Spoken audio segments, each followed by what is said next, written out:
ಎಲ್ರಿಗೂ ನಮಸ್ಕಾರ.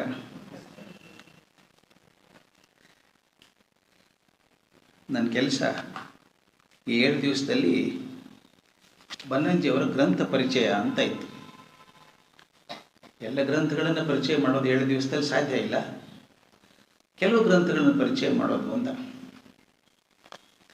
ಅದು ಪರಿಚಯ ಮಾಡೋದು ನಮ್ಮ ಶಕ್ತಿಯ ಮಿತಿಗಳಲ್ಲಿ ಮಾಡಬೇಕು. ನಾನು ಯಾವತ್ತಿಂದ ಹೇಳ್ಕೊಂಡು ಬಂದಿದ್ದೀನಿ, ನನ್ನ ಮಾತು ಯಾವತ್ತೂ ಪಂಡಿತರಿಗೋಸ್ಕರ ಅಲ್ಲ, ನನ್ನಂಥವರಿಗೆ ಅಥವಾ ನನಗಿಂತ ಕಮ್ಮಿ ಓದಿದ್ದವರಿಗೆ ಪ್ರಯೋಜನ ಆಗಬೇಕು. ಹಿಂದಕ್ಕೊಂದು ಮಾಸ್ತಿ ಹೇಳಿದರು ನನಗೆ, ನೀವು ಬರೆಯೋದಿದ್ದರೆ ಮಾತಾಡೋದಿದ್ದರೆ, ನಮ್ಮ ದೇಶದಲ್ಲಿ ಒಬ್ಬ ಹೆಣ್ಮಗಳಿದ್ದಾಳೆ, ಓದೋದಕ್ಕೆ ಬರೆಯೋದಕ್ಕೆ ಬರುತ್ತೆ, ಆಕೆಗೆ ಸಾಹಿತ್ಯ ಆಳ ಗೊತ್ತಿಲ್ಲ, ಆಕೆಗೆ ಅರ್ಥ ಆಗುವಂಗೆ ಬರೀ ನೀನು. ಹಂಗೆ ಬರೆದ್ರೆ ಪಂಡಿತರಿಗೆ ಅರ್ಥ ಆಗೇ ಆಗುತ್ತೆ. ಬರೀ ಪಂಡಿತರಿಗೆ ಅರ್ಥ ಆಗುವಂಗೆ ಮಾಡಿದರೆ ಬರೆದ್ರೆ ನೀನು ಅವರು ಅರ್ಥ ಆಗಲ್ಲ. ಅವ್ರು 98% ಇದ್ದಾರೆ, ಇವರು 2% ಇದ್ದಾರೆ, ಅವ್ರಿಗೋಸ್ಕರ ಬರೀ ಅಂತ ಹೇಳ್ತಿದ್ರು. ಅದು ನಾನು ಪ್ರಾಮಾಣಿಕವಾಗಿ ಮಾಡಿಸ್ಕೊಂಡು ಬಂದದ್ದು. ಬರವಣಿಗೆಲ್ಲ ಅಲ್ಲಿ ಮಾತಾಡಿ ಆದಷ್ಟು ಸುಲಭವಾಗಿರ್ಬೇಕು ಮಾತು ಅಂತ. ಈಗ ಬನ್ನಂಜಿಯವ್ರ ಪುಸ್ತಕ ಪರಿಚಯ ಮಾಡೋದು ಕೂಡ ಅದೇ ರೀತಿಯಲ್ಲೇ ಮಾಡೋದು ನಾನು. ಅಂದರೆ ಅದರ ಆಳಕ್ಕೆ ಹೋದರೆ ಇನ್ನೂ ಆಳಕ್ಕೆ ಹೋಗುವಷ್ಟು ಇರ್ಬೋದು. 2 ಕಾರಣಕ್ಕೆ ನಾನು ಹೇಳೋದು ಪರಿಚಯ ಮಾಡೋದು. ನಾನಾಗಲೇ ಹೇಳಿದ್ದೆಲ್ಲ ಚಕ್ಲಿ ಕೊಡಬೇಡಿ ಕೊಡೋ ಕೆಲಸ. ಇವತ್ತಿನ ಪುಸ್ತಕ ಹಾಕ್ಸ್ಕೊಂಡದ್ದು ನಾನು ಹೇಳದೆ ಉಳಿದದ್ದು ಮತ್ತು ಇತರ ಕವನಗಳು ಅಂತ. ಯಾಕಂದರೆ ನಾವು ಇಷ್ಟು ದಿವಸ ಬನ್ನಂಜಿಯವರ ಆಧ್ಯಾತ್ಮಿಕ ಚಿಂತನೆ ಬಗ್ಗೆ ಸಾಕಷ್ಟು ಕೇಳಿದ್ದೀವಿ. ಆದರೆ ಅವರು ಬರೆದಂಥ ಕನ್ನಡದ ನವ್ಯ ಕವಿತೆಗಳು ಹೇಗಿದ್ದಾವೆ ಅಂತ ನೋಡೋಕ್ಕೆ ಅವಕಾಶ ಸಿಕ್ಕಿಲ್ಲ ಈ 7 ದಿವಸದಲ್ಲಿ. ನೀನೇ ತುಂಬ ಚೌಕಾಶಿ ಮಾಡಿದೆ. ಡಂಬಲ್ ಸರ್ ಕೇಳಿದ್ರು, ಏನು ಮಾಡ್ತೀವಿ ನಾಳೆ ನೀನು ಅಂದರು. ನಾನು ಹೋಗ್ತಾ ಇಲ್ಲ ಸರ್, 2-3 ಇದ್ದಾವೆ, ಯಾವ್ದು ಮಾಡಬೇಕು ನೋಡಬೇಕು ಅಂತ. ಕೊನೆಗೆ ಅನಿಸಿದ್ದು, ತುಂಬ ಸುಲಭವಾಗಿ ನವ್ಯ ಕವಿತೆ ಬರೆದಂಥವ್ರು ಬನ್ನಂಜಿಯವರು ಆ ಕವಿತೆಗಳನ್ನು ತಾವು ಕೇಳಬೇಕು ಅಂತ ಉದ್ದೇಶ. ಈ ಕವನ ಸಂಕಲನಕ್ಕಿಂತ ಮೊದಲು ಅವ್ರು ಎಷ್ಟು ಚಂದ ಅಂದರೆ ಎಲ್ಲನೂ ಚಂದನೇ, ಅದು ಯಾರಿಗೆ ಅರ್ಪಣೆ ಮಾಡಿದ್ದಾರೆ ಕೂಡ ಚಂದ ಇದೆ. ಒಂದೇ ಸಾಲಿದೆ, ಇದನ್ನು ಬರೆಯುವಂತ ಮಾಡಿದ ಹೆಣ್ಣಿಗೆ ಮತ್ತು ಈ ನೆಲದ ಮಣ್ಣಿಗೆ ಸಮರ್ಪಣೆ.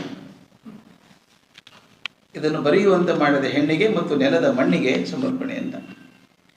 ಅವ್ರು ಮೊದಲೊಂದು ಮಾತು ಬರೀತಾರೆ, ನಾನು ಉಪನಿಷತ್ತುಗಳ ಬೆನ್ನು ಹತ್ತಿದ ಮೇಲೆ ಸಹಜವಾಗಿಯೇ ತಥಾಕಥಿತ ಸಾಹಿತ್ಯ ರಂಗದಿಂದ ಸ್ವಲ್ಪ ದೂರ ಉಳಿದೆ. ಅಧ್ಯಾತ್ಮಕ್ಕೆ ಹೋದ್ಮೇಲೆ ಸಾಹಿತ್ಯ ಸ್ವಲ್ಪ ಓದೋದು ಕಮ್ಮಿ ಆಯಿತು ಅಂತ ಬರೀತಾರೆ. ದೂರ ಸರಿದೆ ಅಂದರೂ ದೂರ ಸರಿಯಲಿಲ್ಲ, ನಾನು ಇದ್ದಲ್ಲೇ ಇದ್ದೆ. ನನ್ನ ಮೂಲಭೂತ ಕಾಳಜಿ ಸಾಹಿತ್ಯದಲ್ಲೇ. ವೇದಾಂತದಲ್ಲೂ ಸಾಹಿತ್ಯವನ್ನು ಅರಸಿದೆ, ಆಧ್ಯಾತ್ಮಿಕವಾದ ಕವನಗಳನ್ನು ಹೊಸೆದೆ, ವಾಸ್ತವವಾಗಿ ಸಾಹಿತ್ಯವನ್ನು ಅಧ್ಯಾತ್ಮವನ್ನು ಬೆಸೆದೆ. ಎಷ್ಟು ಚಂದ ಕೆಲಸ ಅದು.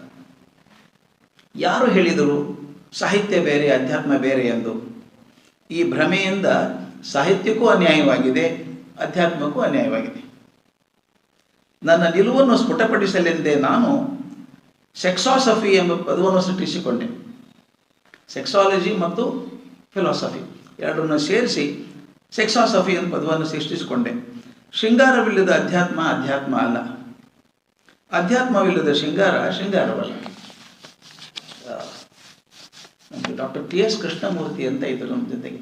ನಾನು ಪ್ರಿನ್ಸಿಪಾಲರಾಗಿದ್ದವರು, ನಮ್ಮ ಕಾಲೇಜಿಗೆ ಪ್ರಿನ್ಸಿಪಾಲ್ ಆಗಿದ್ದಕ್ಕಿಂತ ಮೊದಲು ದೊಡ್ಡ ಸಂಸ್ಕೃತ ವಿದ್ವಾಂಸರು. ಒಂದ್ಸಲ ಒಂದು ಡಿಸ್ಕಷನ್ ನಡೆದಾಗ ಮಾತು ಬಂತು, ಈ ಸಂಸ್ಕೃತ ಕಾವ್ಯಗಳು ಕೆಲವೊಂದ್ಸಲ ಓದೋದು ಕಷ್ಟ ಆಗುತ್ತೆ ಅಂತ ಏನೋ ಮಾತು ಬಂತು. ಅದಕ್ಕೆ ಅವ್ರು ಹೇಳಿದರು, ನೋಡಿ, ಸ್ಥಾಯಿ ಭಾವ ಸಂಚಾರಿ ಭಾವ ಅಂತ ಇರ್ತದೆ. ಸಂಸ್ಕೃತ ಕವಿಗಳಿಗೆ ಶೃಂಗಾರ ಭಾವ ಸ್ಥಾಯಿ ಭಾವ, ಉಳಿದೆಲ್ಲ ಸಂಚಾರಿ ಭಾವಗಳು ಅಂತ. ಆ ಶೃಂಗಾರ ಭಾವ ಇರ್ತದೆ. ಅದಕ್ಕೆ ಹೆಂಗೆ ಬರೀತಾರೆ ಅವರು, ಇದರಿಂದ ತಥಾಕಥಿತ ಆಸ್ತಿಕರಿಗೆ ನಾನು ಮೈಲಿಗೆ ಆದೆ, ತಥಾಕಥಿತ ನಾಸ್ತಿಕರಿಗೆ ನಾನು ಮಡಿವಂತನಾದೆ. ಕುರುಡರಿಗೆ ಕಂಬ ಕಾಣದೆ ಎದ್ದಿರೋದು ಕಂಬದು ತಪ್ಪಲ್ಲ. ಡಿ.ವಿ.ಜಿ, ಮಾಸ್ತಿ, ಬೇಂದ್ರೆ, ಪುತಿನ ಮುಂತಾದ ಕನ್ನಡ ಸಾಹಿತ್ಯ ಲೋಕದ ದಿಗ್ಗಜಗಳು ನನ್ನ ಬರಹವನ್ನು ಮೆಚ್ಚಿ ಹರಿಸಿದ್ದನ್ನು ನಾನು ಹೇಗೆ ಮರೆಯಲಿ? ನಿಮಗೆ ಸಂಸ್ಕೃತ ಕನ್ನಡ ಎರಡರಲ್ಲೂ ಹಿಡಿತಾ ಇದೆ, ಸಂಸ್ಕೃತದ ಉತ್ತಮ ಕೃತಿಗಳು ನಿಮ್ಮಿಂದ ಕನ್ನಡಕ್ಕೆ ಬರಬೇಕು ಎಂದು ಭೇಟಿಯಾದಾಗಲೆಲ್ಲ ಒತ್ತಾಯಿಸುತ್ತಿದ್ದ ಪೂತಿನವರ ವಾತ್ಸಲ್ಯವನ್ನು ಹೇಗೆ ಮರೆಯಲಿ? ಅದರಲ್ಲೂ ಅವರು ದೃಷ್ಟಿಶಕ್ತಿಯನ್ನು ಕಳೆದುಕೊಂಡಾಗ ನಾನು ಅವರನ್ನು ಕಾಣಹೋದ ಕ್ಷಣದಲ್ಲಿ ಅವರು ಆಡಿದಂಥ ಮಾತು, ಪುತಿನ್ ಅವರು, ಎಷ್ಟು ಜನ ಅವರನ್ನು ಕಂಡಿದ್ರೂ ಗೊತ್ತಿಲ್ಲ, ಅದ್ಭುತ ಆಡಿದ ಮಾತು. ಬನ್ನಂಜೆ, ನನಗೆ ನಿಮ್ಮನ್ನು ಕಾಣಲಾಗುತ್ತಿಲ್ಲ, ಮುಟ್ಟಿ ನೋಡಲೆ ಎಂದು ಮುಡಿಯಿಂದ ಅಡಿಯ ತನಕ ಪೂಸಿ ಪ್ರೀತಿಯ ಪೂರ್ವವನ್ನು ಹರಿಸಿದ ಆ ಹೃದಯವಂತಿಕೆಯನ್ನು ಹೇಗೆ ಮರೆಯಲಿ? ಅವರ ಪ್ರೀತಿಗಾದರೂ ನಾನು ಬರೆಯಲೇಬೇಕು. ಆ ಸ್ಫೂರ್ತಿಯಲ್ಲಿ ನೂರಾರು ಲೇಖನಗಳನ್ನು ಬರೆದೆ, ಕವನಗಳನ್ನು ಹೊಸೆದೆ, ಹೆಚ್ಚಿನ ಉದಯವಾಣಿಯಲ್ಲಿ ಪ್ರಕಟವಾದವು. ಕೆಲವು ಪ್ರಬಂಧಗಳು ಪುಸ್ತಕ ರೂಪದಲ್ಲಿ ಬಂದವು, ನಾಟಕಗಳು ಆಕಾಶವಾಣಿಯಲ್ಲಿ ಬಿತ್ತರಗೊಂಡವು, ಅವನ್ನೆಲ್ಲ ಪ್ರಕಾಶವಾಯಿತು. ಅಂಥದ್ರಲ್ಲಿ ಈ ಉಳಿದಿರುವಷ್ಟನ್ನು ಮತ್ತೆ ಪ್ರಕಟಿಸೋಣ ಎಂದು ಅಂಕಿತದ ಮಿತ್ರರು ಮುಂದೆ ಬಂದವರು. ಅವರು ಹೇಳುದು, 80ರ ಮುದುಕನಿಗೂ ಖುಷಿಯಾಯಿತು, ಅಂದುಬಿಟ್ಟೆ. ಅದರ ಫಲವೇ ಈ ಪುಸ್ತಕ. ಇದು ಒಂದು ಮಾತನ್ನು ಹೇಳಬೇಕು ನಾನು. ಅವ್ರು ಹೇಳಿದ್ದು ನವ್ಯ ಪರಂಪರೆ ಅಂದರೆ ಏನು ಅಂತ. ಸಾಮಾನ್ಯವಾಗಿ ಕೆಲವರು ಮೂಗೆಳಿತಾರೆ, ಅಯ್ಯೋ ನವ್ಯ ಕಾವ್ಯ ಅರ್ಥನೇ ಆಗಲ್ಲ ಅಂತ ಹೇಳ್ತಾರೆ. ಅದಕ್ಕೆ ಉತ್ತರ ಎಷ್ಟು ಚಂದ ಕೊಡ್ತಾರೆ ನಮ್ಗೆ ಗೊತ್ತಾಗಬೇಕು. ಅಂದರೆ ನವ್ಯ ಕಾವ್ಯವನ್ನು ನಾವು ಓದೋದಕ್ಕಿಂತ ಮೊದಲು ಈ ಪ್ರವೇಶ ಆದರೆ ಒಳ್ಳೆಯದು ಅನಿಸ್ತದೆ. ಈ ಕವಿತೆ ಅಂದರೆ ಏನು? ಹಿಂದಿನ ಮಾತು ಬೇರೆ. ಗುರುತಿಸೋದಕ್ಕೆ ಒಂದು ಛಂದಸ್ಸು ಇತ್ತು, ಒಂದು ವೃತ್ತ ಇತ್ತು, ಅಕ್ಷರ ನಿಯಮ ಇತ್ತು, ಪ್ರಾಸ ಇತ್ತು, ಎಲ್ಲವೂ ಇತ್ತು. ಇದು ಕವಿತೆ ಹೌದು, ಇದು ಅಲ್ಲ ಅಂತ ಗುರುತಿಸಬಹುದಾಗಿತ್ತು. ಕೇಳಿಸ್ತಾ ಇದೆಯಲ್ಲ? ಆದರೆ ಈಗ ಎಲ್ಲ ವಿಪರ್ಯಾಸವಾಗಿದೆ. ಹೇಗೆ ಬರೆದರೆ ಕವಿತೆ ಅಲ್ಲ ಎಂದು ನಾವು ತಿಳಿದಿದ್ದೆವೋ ಹಾಗೇ ಬರೆದು ಅದಕ್ಕೆ ಕವಿತೆ ಎಂದು ಹೆಸರಿಟ್ಟು ಹಚ್ಚಿಸುತ್ತಾರೆ. ಈ ಬದಲಾವಣೆ ನಮಗೆ ಅರ್ಥ ಆಗುವುದಿಲ್ಲ. ಹೀಗೆ ಸಂಪ್ರದಾಯವಾದಿಗಳು ಹೇಳುತ್ತಾರೆ. ಕವಿತೆಯಲ್ಲಿ ಏನು? ಬಾಳಿನಲ್ಲೂ ಬದಲಾವಣೆಯನ್ನು ಎಲ್ಲರೂ ಮೆಚ್ಚುತ್ತಾರಲ್ವೇ? ಇದ್ದಂತೆ ಇರುವುದು ಕೆಲವರಿಗೆ ಚೆನ್ನು, ಹರಿಯುವ ನೀರು ಕೆಲವರಿಗೆ ಚೆನ್ನು. ಈ ಮಾತು ಎಲ್ಲೆಡೆಗೂ ನಿಜ. ನಾವು ಮದುವೆಯಾದ ಹೊಸದರಲ್ಲಿ ಗಂಡನನ್ನು ಕಣ್ಣೆತ್ತಿ ಕೂಡ ನೋಡ್ತಿರಲಿಲ್ಲ. ಮಾತಾಡೋದು ಎಲ್ಲಿ ಬಂತು? ನಾವಾಯಿತು, ನಮ್ಮ ಕೋಣೆ ಆಯಿತು. ಈಗಲೂ ಎಲ್ಲ ಅದಲು ಬದಲು. ಈಗಿನ ಹುಡುಗಿಯರು ಚೆಲ್ಲಾಟ ನೋಡಿದರೆ ಬೇಡ. ಮದುವೆಯ ಮುನ್ನವೇ ಹುಡುಗರನ್ನ ಹರಟೆ ಹೊಡಿತಾರೆ. ಕಾಲ ಕೆಟ್ಟು ಹೋಗಿದೆ, ಅದರಿಂದ ಹೀಗೆ ಆಗ್ತಾ ಇದೆ ಎನ್ನುತ್ತಾರೆ ತಲೆ ನೆರೆತ ಹಳ್ಳಿಯ ಮುತ್ತೈದೆಯರು. ಹೊಸದನ್ನು ಕಂಡರಾಗತ್ತೆ ಹಾಗೆ. ನಮ್ಮ ಕಾಲದಲ್ಲಿ ಇದೆಲ್ಲ ಎಲ್ಲಿತ್ತು? ಎತ್ತಿನ ಗಾಡಿ, ನಮಗೆಲ್ಲ ನಮ್ಮ ಸಂಪತ್ತು. ಈ ಊರೇ ಬೆಳೆದಿದೆ. ನೆಲಕ್ಕೆ ತಾರು ಬಂತು, ನೆಲದ ಮೇಲೆ ಕಾರ್ ಬಂತು, ನೆಲದ ಎಲ್ಲ ಸೌಭಾಗ್ಯ ಕಂಡಾಯಿತು, ಉಂಡಾಯಿತು. ಮುಗಿಲಿಗೆ ಮೆಟ್ಲು ಕಟ್ಟೋದು ಈಗ ನಡೆದಿದೆ, ಕಾಲು ಬದಲಾಯಿತು ಎಂದು ಹಳೆಯ ವಾತಾವರಣದಲ್ಲಿ ಬೆಳೆದಂಥ ಹಳಬರು ಹೇಳುತ್ತಾರೆ. ಇದು ಸಂಪ್ರದಾಯದ ಸ್ವಭಾವ. ಯಾವುದು ಒಳಿತು, ಯಾವುದು ಕೆಡುಕು ಎನ್ನುವ ಮಾತು ಬೇರೆ. ಹೊಸದು ಎಂದರೆ ಗ್ರಾಹ್ಯವಲ್ಲ ಎನ್ನುವುದಕ್ಕೆ ಸಂಪ್ರದಾಯ ಅಂತ ಹೆಸರು. ಚೆನ್ನಾಗಿದೆ ಸಂಪ್ರದಾಯದ ಡೆಫಿನೇಷನ್ ಇದು. ಹೊಸತು ಅಂದರೆ ಗ್ರಾಹ್ಯ. ಅಯ್ಯೋ ಹೊಸದು ಬೇಡರಿ. ನಾನು ನೋಡಿದ್ದೀನಿ ಕೆಲವರು, ಅಯ್ಯೋ ಈ AI ಬಂದು ತಲೆ ಕೆಟ್ಟು ಹೋಯ್ತು ಅಂತ ಕೆಲವರು ಹೇಳ್ತಾರೆ. ಕಂಪ್ಯೂಟರ್ ಬಂದಾಗ ಹೇಳ್ತಿದ್ರು, ಅಯ್ಯೋ ಕಂಪ್ಯೂಟರ್ ಬೇರೆ ಬಂದುಬಿಟ್ಟಿದೆ ಈಗ ಅಂತ. ಅಂದರೆ ಹೊಸದು ಬಂದಾಗ ಬೇಡ ಅನ್ನೋದೇ ಸಂಪ್ರದಾಯ ಅಂತ. ಆ ಹೊಸತು ಕೂಡ ಹಳತಾಗಿ ಸಂಪ್ರದಾಯವಾದಾಗಲೇ ಅಂಥವರಿಗೆ ಅದು ಗ್ರಾಹ್ಯವಾಗುತ್ತದೆ. ಹಿಂದೆ ಜೀವನದಲ್ಲಿ ಒಂದು ಸೂತ್ರಬದ್ಧತೆ ಇತ್ತು. ಈ ಮಾತನ್ನು ಎಷ್ಟು ತೂಕದ ಮಾತು ಗೊತ್ತಾ? ಅವ್ರು ಕವಿತೆ ಹೇಳ್ತಾ ಹೇಳ್ತಾ ಜೀವನಕ್ಕೆ ಹೆಂಗೆ ಬರ್ತಾರೆ. ಹಿಂದೆ ಜೀವನದಲ್ಲಿ ಒಂದು ಸೂತ್ರಬದ್ಧತೆ ಇತ್ತು, ಒಂದು ಛಂದಸ್ಸು ಇತ್ತು. ಆ ಬಂಧನದ ಒಳಗೆ ಎಲ್ಲ ವ್ಯವಹಾರಗಳು ಸೀಮಿತವಾಗಿದ್ದವು. ಇಂದು ಬಂಧನವನ್ನು ಮೀರಿ ನಡೆಯುವುದೇ ಸಭ್ಯತೆ ಎನಿಸಿದೆ. ಕಾವ್ಯದಲ್ಲೂ ಇದರ ನೆರಳು ಬಿತ್ತು. ಜೀವನದ ಕತ್ತಲ ನೆರಳು ಕಾವ್ಯದಲ್ಲಿ ಬೆಳಕಾಗಿ ಕಾಣುತ್ತದೆ. ಚಂದದ ಮಾತು. ಜೀವನದ ಕತ್ತಲಿನ ಬೆಳಕು ಕಾವ್ಯದಲ್ಲಿ ಬೆಳಕಾಗಿ ಕಾಣುತ್ತದೆ. ಸರಿ, ಕಾವ್ಯ ಸ್ವಚ್ಛಂದ ಛಂದಸ್ಸಿನ ಹಾಡಿ ಹಿಡಿತು. ಪದ್ಯಕ್ಕಿಂತ ಪದ್ಯ ಗಂಧಿಯಲ್ಲಿ ಹೆಚ್ಚಿನ ಸೌಗಂಧವನ್ನು ಕಂಡಿತು. ಈ ಅಕ್ರಮದಲ್ಲಿ ಒಂದು ಕ್ರಮ ಇದೆ. ನಮ್ಮ ಸರ್ಕಾರಗಳಿಗೆ ತುಂಬ ಚೆನ್ನಾಗಿ ಗೊತ್ತು. ಅಕ್ರಮ ಸಕ್ರಮ ಅಂತ 5% ಆದರೆ ಪರವಾಗಿಲ್ಲ, 20% ಡಿವಿಯೇಷನ್ ಆದರೆ ಪರವಾಗಿಲ್ಲ. ನಿಮ್ಮ ಸೈಟು 30-40 ಆಗಿದ್ರೆ 100% ಡಿವಿಯೇಷನ್ ಆಗುತ್ತೆ. ಅದು ಕ್ರಮ ಸಕ್ರಮ. ಇಲ್ಲಿ ಬೇರೆ ಮಾತಿದೆ. ಈ ಅಕ್ರಮದಲ್ಲಿ ಒಂದು ಕ್ರಮ ಇದೆ. ಈ ಕ್ರಮವನ್ನು ಕಾಣಬಲ್ಲ ಕಣ್ಣು ಕವಿಯದು. ಅವನು ಕ್ರಾಂತದರ್ಶಿ. ಟ್ಯಾಗೋರ್ ಹೇಳುವಂಥ ಮಾತು ಎಷ್ಟು ಚೆನ್ನಾಗಿದೆ, ಕೋಟ್ ಮಾಡ್ತಾರೆ. ಹುಣ್ಣಿಮೆಯ ರಾತ್ರಿ ಹಾಲಿನಂಥ ಬೆಳದಿಂಗಳು, ಕೋಗಿಲಿಯ ಕೂಗು, ಮಲಯದ ಮೆಲುಗಾಳಿ, ವಸಂತದ ಬರವಿನಿಂದ ಅರಳಿ ನಿಂತ ಹೂದೋಟ. ಇಂಥ ತಾಣದಲ್ಲಿ ಮಾತ್ರವೇ ಹಿಂದೆ ಮನ್ಮಥ ಬಾಣ ಬಿಡುತ್ತಿದ್ದನಂತೆ. ಮನ್ಮಥ ಬಾಣ ಬಿಡೋ ಕಂಡೀಷನ್ಸ್ ಇತ್ತು, ಅದೆಲ್ಲ ಹಿಂಗಿರ್ಬೇಕು ಅಂತ. ಈಗ ಅವನು ಜನರಿಂದ ಕಿಕ್ಕಿರಿದ ಬಸ್ ಟ್ರಾಮ್ಗಳಲ್ಲೇ ನಡು ಹಗಲಲ್ಲೇ ಪೊಲೀಸರ ಕಣ್ಣು ತಪ್ಪಿಸಿ ಬಾಣ ಎಸೆಯುವುದನ್ನು ಕಲಿತುಕೊಂಡಿದ್ದಾನೆ. ಆ ವಾತಾವರಣ ಹೆಂಗೆ ಸಿಗ್ಬೇಕು? ಈಗ ಅವನು ಸಿಗಬೇಕು ಅಂದರೆ ಅವನ ಕೆಲಸನೇ ಇಲ್ಲ ಅವನಿಗೆ. ಕಾಲದ ಬದಲಾವಣೆಗೆ ಕಾಮದೇವರಿಗೆ ತಿಳಿದಿದೆ, ಅವನು ಸಂಪ್ರದಾಯವಾದಿ ಅಲ್ಲ. ಎಷ್ಟು ಚೆನ್ನಾಗಿದೆ ಮಾತು, ಅದಕ್ಕೆ ಓದಬೇಕು ಅನ್ನಿಸ್ತಾ ನನಗೆ. ಯಾಕಂದ್ರೆ ಅವ್ರ ಮಾತು ನಿಮಗೆ ಮುಟ್ಟಬೇಕು. ಅರಿಶಿಣ ಕುಂಕುಮ ಬಳಿದು ಜರಿ ಅಂಚಿನ ಸೀರೆ ತೊಟ್ಟು ನಿಂತ ಸುಂದರಿಯರನ್ನು ಕಂಡಿದ್ದ ಕವಿಗಳು ಕವಿತೆ ಬರೆದಿದ್ದಾರೆ. ಲಿಪ್ಸ್ಟಿಕ್ಕಿನ ಕೆಳಗೆ ಫ್ರಾಕಿನ ಏರಿಳಿತವನ್ನು ಅಳೆಯುವ ಬಡಗಿಯರನ್ನು ಕಾಣುತ್ತಿರುವ ಕವಿಗಳು ಕವಿತೆ ಬರೆಯುತ್ತಿದ್ದಾರೆ. ಎರಡನ್ನೂ ಒಂದೇ ಅಳತುಗೋಲಿನಿಂದ ಅಳೆಯ ಹೊರಟ್ರೆ ಹೇಗೆ? ಕಾಲ ಬದಲಾಗಿಲ್ವೇ? ನವ್ಯ ಕವಿತೆ ಹುಟ್ಟುವ ಬಗೆ ಇದು. ಚಂದ ನೋಡಿ. ಅದ್ರ ಬಗ್ಗೆ ಅನೇಕ ಜನ ಇದು ಕವಿತೆಯೇ, ಇದು ಕವಿತೆ ಎಂದಾದರೆ ಗದ್ಯಕ್ಕೂ ಪದ್ಯಕ್ಕೂ ಇರುವ ಭೇದ ಏನು ಎಂದು ಅಚ್ಚರಿ ಪಡ್ತಾರೆ. ಕಾರಣ ಅವರಿಗೆ ಈ ಅಕ್ರಮದಲ್ಲಿ ಒಂದು ಕ್ರಮ ಕಾಣುತ್ತಿಲ್ಲ. ಅಂಥವರಿಗೆ ಇದು ಉತ್ತರ, ಇದು ಪದ್ಯವೋ ಹೌದೋ ಅಲ್ವೋ ಗೊತ್ತಿಲ್ಲ, ಆದರೆ ಕವಿತೆ ಹೌದು. ಪದ್ಯವಾದದ್ದೆಲ್ಲ ಕವಿತೆ ಆಗಬೇಕಿಲ್ಲ, ಹಾಗೆಯೇ ಕವಿತೆಯೆಲ್ಲ ಅವಶ್ಯವಾಗಿ ಪದ್ಯವೇ ಆಗಬೇಕಾಗಿಲ್ಲ. ಒಂದಿಷ್ಟು ಶಬ್ದಗಳನ್ನು ಜೋಡಿಸಿ ಬಿಟ್ಟರೆ ಅದು ಕವಿತೆ ಆಗುವುದಿಲ್ಲ. ಜೀವನಕ್ಕೆ ಕೂಡ ಒಂದು ರಿದಮ್ ಇರಬೇಕು, ಒಂದು ಹದ, ಒಂದು ಒಪ್ಪ ಇರಬೇಕು. ಅಂಥ ಬಾಳು ಕೂಡ ಒಂದು ಕವಿತೆ ಆಗುತ್ತದೆ. ಅಂಥ ಬಾಳನ್ನು ಕಂಡಾಗ ಕವಿತೆ ಮೂಡುತ್ತದೆ. ಬದಲಾವಣೆ ಅನಿವಾರ್ಯ ಎಂದರೆ ಎಲ್ಲ ಬದಲಾವಣೆ ಚೆನ್ನು ಅಂತಲ್ಲ. ಬದಲಾವಣೆ ಅನಿವಾರ್ಯ ಅಂದಾಗ ಎಲ್ಲ ಬದಲಾವಣೆ ಚೆನ್ನು ಅಂತಲ್ಲ. ಹೊಸ ನೀರು ಹರಿದು ಬರುವಾಗ ಕೆಸರನ್ನು ಹೊತ್ತು ಬರುತ್ತದೆ. ಹೊಸ ಬೆಳೆ ಬೆಳೆದು ನಿಂತಾಗ ಕಾಡು ಇಷ್ಟ ಆದರೆ ಜೊಳ್ಳು ಇಷ್ಟು. ಮಿತ್ರ ಲೇಖಕರೊಬ್ಬರು ಚಿತ್ರ ಬಿಡಿಸ್ತಾರೆ ಕಲಾವಿದರು. 4 ವರ್ಷಗಳ ಅಭ್ಯಾಸದಿಂದ ಪ್ರಮಾಣಬದ್ಧವಾದ ರೇಖೆಗಳನ್ನು ಬಿಡಿಸುವಲ್ಲಿ ಪರಿಣಿತನಾದ ಕಲಾವಿದ ಮಾತ್ರ ಆನಂತರ ತನ್ನ ಭಾವನೆಗೆ ತಕ್ಕ ಹಾಗೆ ಚಿತ್ರದ ಪ್ರಮಾಣವನ್ನು ವಿಕೃತಗೊಳಿಸಲು ಅಧಿಕಾರಿಯಾಗುತ್ತಾನೆ. ವಿಕೃತಗೊಳಿಸು ಅಂದರೆ ಕಾರ್ಟೂನ್ ಮಾಡೋದು. ಎಕ್ಸಾಂಪಲ್ ಕೊಡಬೇಕು. ಹಿಂದೆ ದೇವರಾಜ್ ಸರ್ ಕಾರ್ಟೂನ್ ತೆಗಿತಿದ್ರು. ಮೂರ್ತಿ ಇಷ್ಟು ದಪ್ಪ ಮೂಗು, ಅದು ಬರೇ ಮೂಗೇ ದೇವರಾಜ್ ಅರಸಲ್ಲ, ಆದರೆ ಅದರ ಎದ್ದು ಕಾಣಿಸುವಂಥದ್ದು ಇರೋದನ್ನು ಸ್ವಲ್ಪ ಎಕ್ಸಾಗರೇಟ್ ಮಾಡಿದ ಚಿತ್ರ. ಆ ಮೂರ್ತಿ ಗೆರೆ ಎಳೆದ ಚಿತ್ರ ಆಗೋದು. ತಾವೆಲ್ಲ ಗಾಂಧಿ ಚಿತ್ರ ಕಂಡಿದ್ದೀರಿ, ಅತ್ಯಂತ ಸುಲಭ ಚಿತ್ರ. ಈ ಕ್ವಶನ್ ಮಾರ್ಕ್ ಹಾಕಿ ಒಂದು ಕನ್ನಡಕ್ಕೆ ಇಟ್ಬಿಟ್ರೆ ಗಾಂಧಿ ಆಯಿತು. ನೀವು ಎಳೆದು ನೋಡಿ ನೋಡೋಣ, ಅದು ಪಳಗಿದ ಕೈ ಇದ್ರೆ ಮಾತ್ರ ಕರೆಕ್ಟಾಗಿ ಬರುತ್ತೆ ಗೆರೆ. ಅದು ಅದೇ ಹೇಳ್ತಾರೆ ಅವರು, 4 ವರ್ಷ ಪರಿಶ್ರಮ ಮಾಡಿದ ಮೇಲೆ ಒಂದು ಗೆರೆಯಲ್ಲಿ ಕೂಡ ಒಂದು ಬೇಗ ಬದಲಾಯಿಸಬಹುದು. ಬದ್ಧವಾಗಿ ಚಿತ್ರದ ಒಂದು ಎಳೆಯನ್ನು ಎಳೆಯಲಾರದವರು ನಮ್ಮ ನವ್ಯ ಶಿಲ್ಪಿಗಳನ್ನು ಕರೆದುಕೊಂಡರೆ ಹೇಗೆ?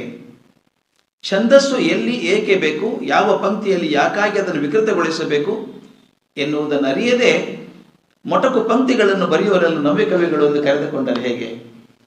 ಒಂದು ಸಾಲು ಗದ್ಯ ಬರೆದು ಟಕ ಟಕ ಟಕ ಪ್ರತಿಯೊಂದು ಶಬ್ದಕ್ಕೂ ಮಾಡಿ ಒಂದು ಕಾವ್ಯ ಮಾಡೋಕ್ಕಾಗಲ್ಲ ಅಂತ. ಇದೊಂದು ಬಹಳ ಚಂದ ಇದೆ. ಮನಸ್ಸು ಬೇಸತ್ತಾಗ ಕಣ್ಣು ಏನನ್ನೂ ಅರಸುತ್ತದೆ, ಕಿವಿ ಏನನ್ನೋ ಬಯಸುತ್ತದೆ. ಒಂದು ಕಾವ್ಯವೋ ಇನ್ನೊಂದೋ ಕಣ್ಣಿಗೆ ಬೀಳುತ್ತದೆ. ಅದರ ಗಾನದ ಇಂಪು ಕಿವಿಯನ್ನು ತಣಿಸುತ್ತದೆ. ಮನಸ್ಸು ಬೇಸರ ಕಳೆದು ಹಗುರಾಗುತ್ತದೆ. ಸಂಗೀತಗಾರರಿಗೆ ಕೈಯಲ್ಲಿ ಸಿಕ್ಕು ಪಾಡುಪಟ್ಟ ಅನೇಕ ಭಾವಗೀತೆಗಳನ್ನು ನಾವು ಕಂಡಿದ್ದೇವೆ. ಕಂಡಿಲ್ವಾ ನಾವು? ಭಾವಗೀತೆಗಳು ಚಂದ. ಈ ಸಂಗೀತಗಾರರು ರಾಗ ಸೇರಿಸೋದ್ರೊಳಗೆ ಒಂದು ಹೇಳ್ಬಿಡ್ಬೇಕು, ಸ್ವಲ್ಪ ಡಿಗ್ರೇಷನ್ ಆದರೂ ಅಡ್ಡಿಲ್ಲ. ಹೋವೆ ರಾಮಾರಾಧ್ಯರು ಅಂತಿದ್ರು, ಮಲ್ಲೇಶ್ವರದಲ್ಲಿ ಇರೋರು. ಅವರು ಬಹಳ ದೊಡ್ಡ ಕೆಲಸ ಮಾಡಿದರು. ಗಮಕ ರೂಪಕಗಳು ಅಂತ ಮಾಡಿದರು. ಕುಮಾರವ್ಯಾಸ ಭಾರತದ ಪದ್ಯಗಳು ತೊಗೊಂಡು ಒಂದು ಎಪಿಸೋಡ್ ತೊಗೊಂಡು ಒಂದು ನಾಟಕದ ಥರ ಮಾಡೋದು. ಸ್ಟೇಜ್ ಮೇಲೆ ಮಾಡೋದು, ಕೂತು ಮಾಡೋದು. ಅದೆಲ್ಲ ಅಂದರೆ ಆ ಪದಗಳನ್ನು ಒಬ್ಬರು ಭೀಮ, ಒಬ್ಬರು ಅರ್ಜುನ, ಒಬ್ಬರು ಹೀಗೆ ಹಂಚಿಬಿಡೋದು ಪಾತ್ರ ಇಲ್ಲ. ಒಬ್ಬ ಸೂತ್ರಧಾರ ಎಲ್ಲ ಜೋಡಿಸ್ತಾರೆ. ರಾಮಾರಾಧ್ಯರೇ ಸೂತ್ರಧಾರ ಆಗೋರು. ಅವ್ರು ಸಾಕು ಅಂದಮೇಲೆ ನಮ್ಮ ಶ್ರೀಹರಿಯವರು ಸೂತ್ರಧಾರ ಆಗೋರು, ನಮಗೆಲ್ಲ ಪಾತ್ರ ಕೊಡೋರು. ಎಷ್ಟು ಚಂದ ಇರ್ತಿತ್ತು ಅಂದರೆ, ಆಗ ಅರ್ಜುನ ಏನಂದ ಗೊತ್ತಾ? ಸೂತ್ರಧಾರ ಅರ್ಜುನ ಟಕ ಟಕ ತಾನು ಮಾತು ಹೇಳಬೇಕು. ಆ ಕುಮಾರವ್ಯಾಸನ ಮಾತೇ ಅವು. ಆ ಪದಗಳಿಂದ ಅಷ್ಟು ಚಂದ ಪ್ರಾಕ್ಟೈಸ್ ಆಗೋದು ನಮಗೆ. ಒಬ್ಬರು ಹೆಣ್ಮಗಳಿದ್ರು ನಮ್ಮ ಜೊತೆಗೆ. ಆಕೆ ಒಳ್ಳೆ ಸಂಗೀತಗಾರ್ತಿ, ವಿದುಷಿ. ಆಕೆ ದ್ರೌಪದಿ ಪಾತ್ರ ಕಾರ್ಸಿದ್ರು. ಅಂದರೆ ಕುಮಾರವ್ಯಾಸ ಭಾರತ ಚೆನ್ನಾಗಿ ಹೇಳ್ತಾಳೆ ಆಕೆ ಅಂತ ಕರ್ಸಿದ್ರು. ಅದು ಎಂಥ ಸಿಚುವೇಶನ್ ಅದು. ಅಶ್ವತ್ಥಾಮನ ಹಿಡ್ಕೊಂಡ್ಬರ್ತಾರೆ ರಾಮ. ಇವ್ರು ಕರ್ಕೊಂಡ್ಬಂದಾಗ ಆಗ ಕೋಪದಿಂದ ದ್ರೌಪದಿ ಏನೆಂದಳು ಅಂತ ಸೂತ್ರಧಾರ ಹೇಳಬೇಕು. 4ನೇ ಮನೆ ಹಾಕೋ, 4ನೇ ಮನೆ ಹಾಕೋ. ಏನು 4ನೇ ಮನೆ ಹಾಕುತ್ತಾನೆ? ಆ ದ್ರೌಪದಿ ಕೋಪ ಬರ್ಬೇಕಲ್ಲ, ಉಕ್ಕಿ ಬರ್ಬೇಕಲ್ಲ. ಎಲ್ಲರೂ ವಾತಾವರಣ ಸೃಷ್ಟಿ ಮಾಡಿದ್ದಾರೆ, ಎಲ್ಲರೂ ಮಾಡಿದ್ದಾರೆ.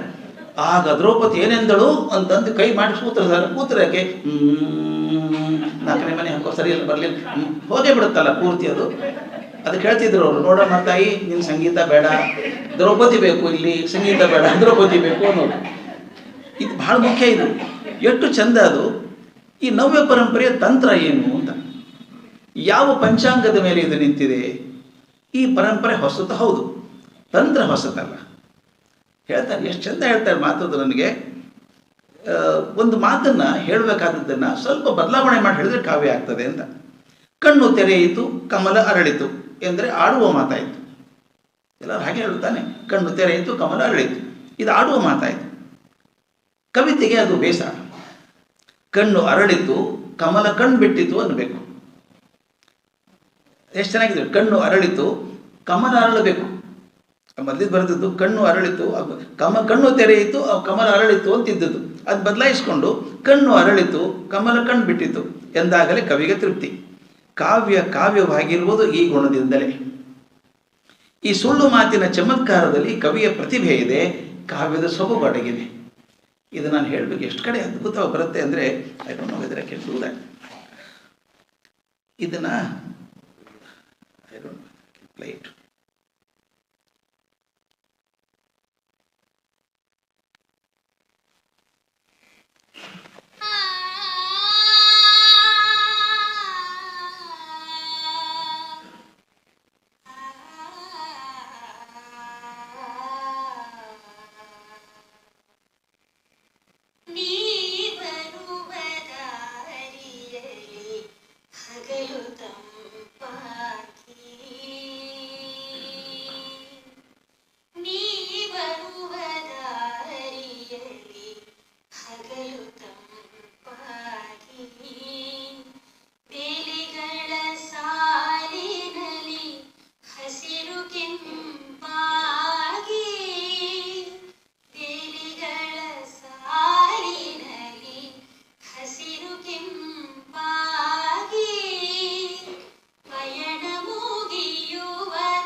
ಇನ್ನೂ ಇದೆ, ಇದು ಸಾಕೀಗ.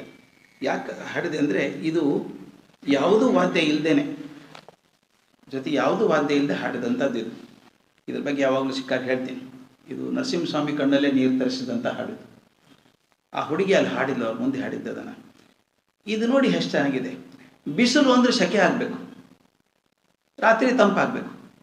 ನೀ ಬರುವ ದಾರಿಯಲ್ಲಿ ಹಗಲು ತಂಪಾಗಿ ಅಂತ ಹೇಳಬೇಕು. ಅಂದರೆ ತನ್ನ ಹೆಂಡತಿಯಿಂದ ಪ್ರಿಯೆ ಬರ್ತಿರ್ಬೇಕಾದ್ರೆ ಬಿಸಿಲು ಕೂಡ ತಂಪಾಗಬೇಕು. ಎಳೆ ಬಿಸಿಲ ಮಣಿಕನಕ ಸಾಲು ಮರಗಳ ಮೇಲೆ ಸೊಬಗು ಹರಡಿರಲಿ. ಏನು ಎಳೆ ಬಿಸಿಲು ಮಣಿಕನಕ ಅಂದರೆ ಏನು? ಎಳೆ ಬಿಸಿಲಿದೆ, ರಸ್ತೆ ಎರಡು ಕಡೆಗೂ ಗಿಡಗಳಿದ್ದಾವೆ, ದೊಡ್ಡ ದೊಡ್ಡ ಗಿಡಗಳಿದ್ದಾವೆ. ಆ ಗಿಡಗಳ ಮೇಲೆ ಬಿಸಿಲು ಬಿದ್ದಾಗ ಎಲೆ ಅಲುಗಾಡಿದಾಗ ಏನು ಚಮಕ್ ಅಂತಾಗುತ್ತಲ್ಲ, ಎಳೆ ಬಿಸಿಲ ಮಣಿಕನಕ ಸಾಲು ಮರಗಳ ಮೇಲೆ ಸೊಬಗು ಸುರಿದಿರಲಿ. ಅದು ಕಾವ್ಯ. ಅದಕ್ಕೆ ಹೇಳ್ತಾರೆ ಸುಳ್ಳು ಮಾತಿನ ಚಮತ್ಕಾರದಲ್ಲಿ ಕವಿಯ ಪ್ರತಿಭೆ ಅಂತ. ನಮ್ಮ ಬೇಂದ್ರೆಯವರು ಮೇಘದೂತ ಕನ್ನಡಕ್ಕೆ ಮಾಡಿದಾಗ ಅದು ಎಷ್ಟು ಚಂದ ಹಾಡೋದು. ಅದು ನಮ್ಮ ಇವ್ರು ಹಾಡ್ತಿದ್ರು, ನಮ್ಮ ಪಂಡಿತಾಚಾರ್ಯ ಗಲಗಲಿ ಹಾಡೋರು. ಅದರೊಳಗೆ ಬಿಳಿ ಹಾಸುಗಲ್ಲು, ಇದು ಗಿಡದ ಬುಡಕ ಬಿಳಿ ಹಾಸುಗಲ್ಲು ಬಂಗಾರು ಕೋಲು ನಡಕ ಅಂತ. ಇದೇನು ಬಂಗಾರು ಕೋಲು ಏನಿದು? ಅವ್ರು ಹೇಳೋದು ಹೇಗೆ ಅಂದರೆ, ಗಿಡಗಳಿದ್ದಾವೆ, ಗಿಡಗಳ ಸಂಧಿ ಒಳಗೆ ಹಾಸಿ ಸೂರ್ಯನ ಬಿಸಿಲು ಬಿದ್ದಿದೆ, ಕೆಳಗೆ ಬಿಳಿ ಹಾಸುಗಲ್ಲಿದೆ, ಆ ಬಿಸಿಲು ಬಿದ್ದದ್ದು ಬೆಳ್ಳಿ ಬಂಗಾರದ ಕೋಲು ಬಿದ್ದಂಗೆ ಕಾಣಿಸುತ್ತೆ ಅಂತ. ಈಗ ನಾವು ಹೇಳೋದು ವಿಚಿತ್ರ. ಈ ಇನ್ನೊಂದು KS ನರಸಿಂಹಸ್ವಾಮಿ ಇದೆ, ಬೆಳದಿಂಗಳ ಇಂಪಿನಲ್ಲಿ ತಾರೆಗಳು ಮೂಡಿ ಅಂತ. ಇಂಪು ಅನ್ನೋದು ಕಿವಿ ಕೇಳಿಸುವಂಥದ್ದು ಅಲ್ವಾ? ಇಂಪಾಗಿದೆ ಅಂತ ಕಿವಿ ಕೇಳಿಸುವಂಥದ್ದು. ಬೆಳದಿಂಗಳ ಇಂಪಿನಲ್ಲಿ ಅಂದರೆ ಏನು? ಬೆಳದಿಂಗಳಿಗೆ ಇಂಪಿರುತ್ತಾ? ಕವಿಗೆ ಮಾತ್ರ ಸಾಧ್ಯ ಇದೆ. ಅದು ಹೇಳ್ತಾರಲ್ಲ, ಸುಳ್ಳು ಮಾತಿನ ಚಮತ್ಕಾರದಲ್ಲಿ ಕವಿಯ ಪ್ರತಿಭೆ, ಕಾವ್ಯದ ಸೊಬಗಡಗಿದೆ ಅಂತ. ವ್ಯತ್ಯಾಸ ಇಷ್ಟೇ, ನವ್ಯ ಕವಿಯ ಕೈಯಲ್ಲಿ ಈ ಸಮಾಧಿ ಬರಿಯ ಸಮಾಧಿಯಾಗಿ ಉಳಿದಿಲ್ಲ, ಸಂಕೇತವಾಗಿ ಉಳಿದಿದೆ. ಸಂಕೇತವೆಂದರೇನು? ಯಾವುದನ್ನೇ ಆದರೂ ವಾಚ್ಯವಾಗಿ ಹೇಳುವುದಿರುವುದರಲ್ಲಿ ಚಮತ್ಕಾರ ಇದೆ. ಒಂದು ಭಾಳ ಚೆನ್ನಾಗಿದೆ ಎಕ್ಸ್ಪ್ರೆಷನ್ ಇದು. ಸಜೆಷನ್ ಅಂದರೆ ಏನು ಅಂತ ಹೇಳ್ತಾರೆ. Suggestion is an expression through suppression ಅಂತ. Suggestion is an expression through suppression. ಒಬ್ಬ ಹುಡುಗಿ ಚಂದ ಇದ್ದಾಳೆ, ತುಂಬ ಚೆನ್ನಾಗಿ ಅಲಂಕಾರ ಮಾಡ್ಕೋತಾಳೆ, ಉಪ್ಪು ಹಚ್ಕೋತಾಳೆ, ಗಾಡಿಗೆ ಹಚ್ಕೋತಾಳೆ, ಉದ್ದು ಬುರ್ಕ ಹಾಕೊಂಡು ಹೋಗ್ಬಿಡ್ತಾಳೆ. ಏನು ಅಲಂಕಾರ ಮಾಡ್ಕೊಂಡ್ರಿ ಕಾಣಿಸೋದೇ ಇಲ್ಲಲ್ರಿ, ಅದು ಪೂರ್ತಿ ಸಪ್ರೆಷನ್. ಅದು ಇನ್ನು ಕೆಲವು ಡ್ರೆಸ್ ಅದು ಪೂರ್ತಿ ತೆಗೆದು ನಿಂತರೆ ಅದರ ಅಸಹ್ಯ. ಹೇಗಿರಬೇಕು ಅಂದರೆ ತೋರಿಸ್ದಂಗೂ ಇರಬೇಕು, ತೋರಿಸ್ಲಾರ್ದಂಗೂ ಇರಬೇಕು. ಅದಕ್ಕೆ ಹೇಳ್ತಾರೆ suggestion is an expression through suppression. ಅದಕ್ಕೆ ಹೇಳ್ತಾರೆ, ಒಂದು ಎಕ್ಸಾಂಪಲ್ ಕೊಡ್ತಾರೆ ಬನಂಜಿಯವರು, ಎಷ್ಟು ಚೆನ್ನಾಗಿದೆ. ಸಂಜೆಯ ಸಮಯ ತನ್ನ ಯಾಂತ್ರಿಕ ಜೀವನದ ಅಧ್ಯಾಯವನ್ನು ಮುಗಿಸಿ ಗಂಡ ಮನೆಗೆ ಬರ್ತಾನೆ. ಹರೆಯದ ಹೆಂಡತಿ ಚಲು ನಗು ಬೀರಿ ಅವನನ್ನು ಸ್ವಾಗತಿಸ್ತಾಳೆ.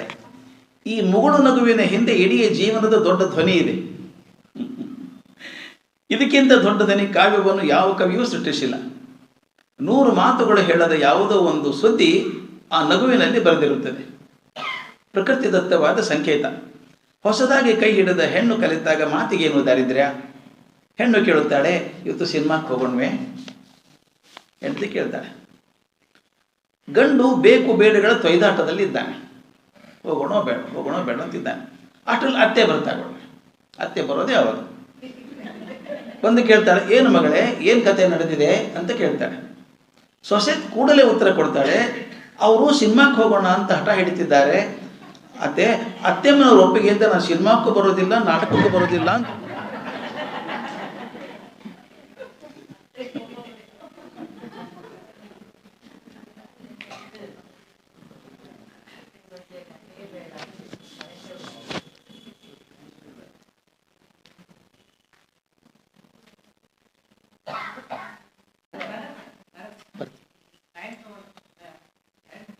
ಬರಲಿ, ಅತ್ತೆ ಬಂದರೆ ಹೇಗೆ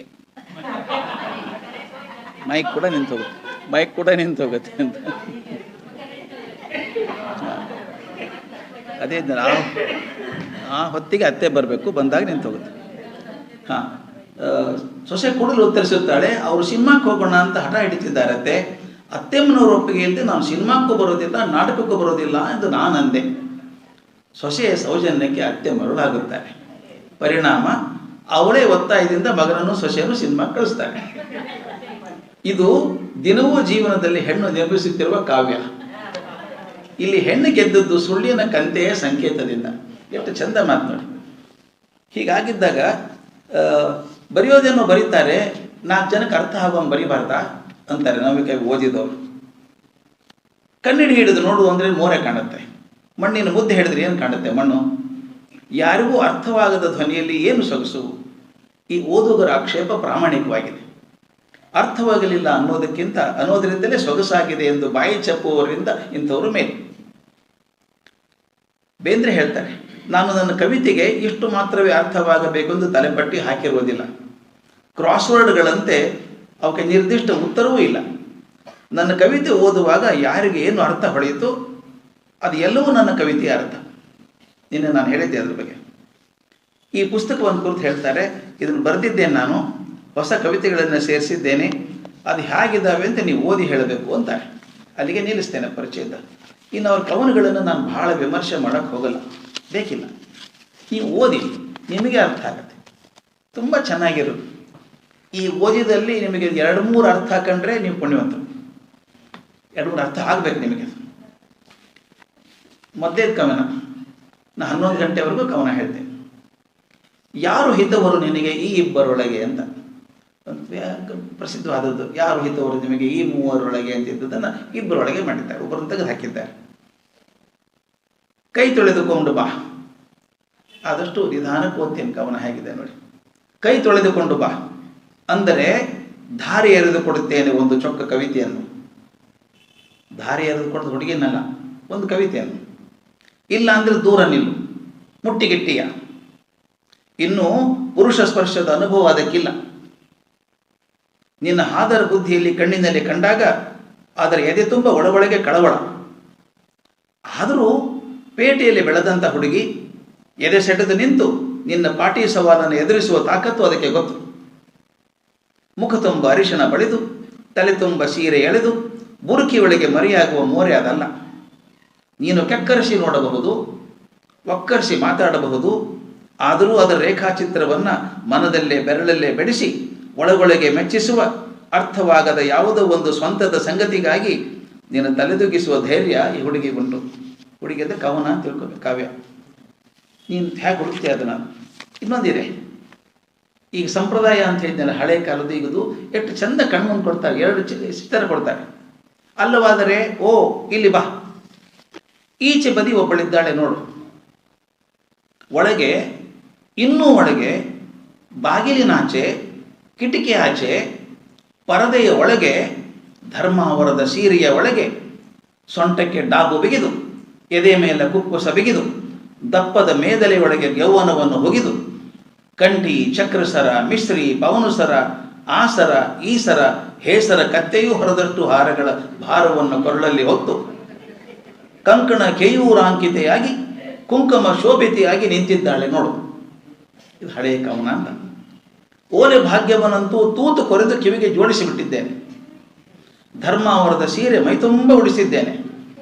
ಅಡಿಯಿಂದ ಜಡೆಯ ತನಕ ಹುಡುಗಿಯ ಅಂಗಾಂಗದ ಒಂದು ಅಂಗಲವೂ ಕಾಣದಂತೆ ಭಾವಿ ಅಳಿಯ ಮತ್ತೆ ಜಗಳಾಡದಿರಲೆಂದು ವಜ್ರದ ಬೆಂಡೋಲೆ ವಜ್ರದ ನೆತ್ತು ಈಗಲೇ ಮಾಡಿಸಿಟ್ಟಿದ್ದೇನೆ. ಅದನ್ನು ಹಾಕಿಬಿಡುತ್ತೇನೆ ಮದುವೆ ದಿನ ಅಡ್ವಾನ್ಸ್ ಆಗಿ. ಹುಡುಗಿ ಇನ್ನೂ ನೆರೆದಿಲ್ಲ, ನಡೆಯುವುದು 11. ಮದುವೆಯ ದಿನ ಋತುದೋಷ ಪರಿಹಾರಾರ್ಥ ಪುರೋಹಿತರಿಗೆ ತೆಂಗಿನಕಾಯಿ ಕೊಡಬೇಕಾಗಿಲ್ಲ.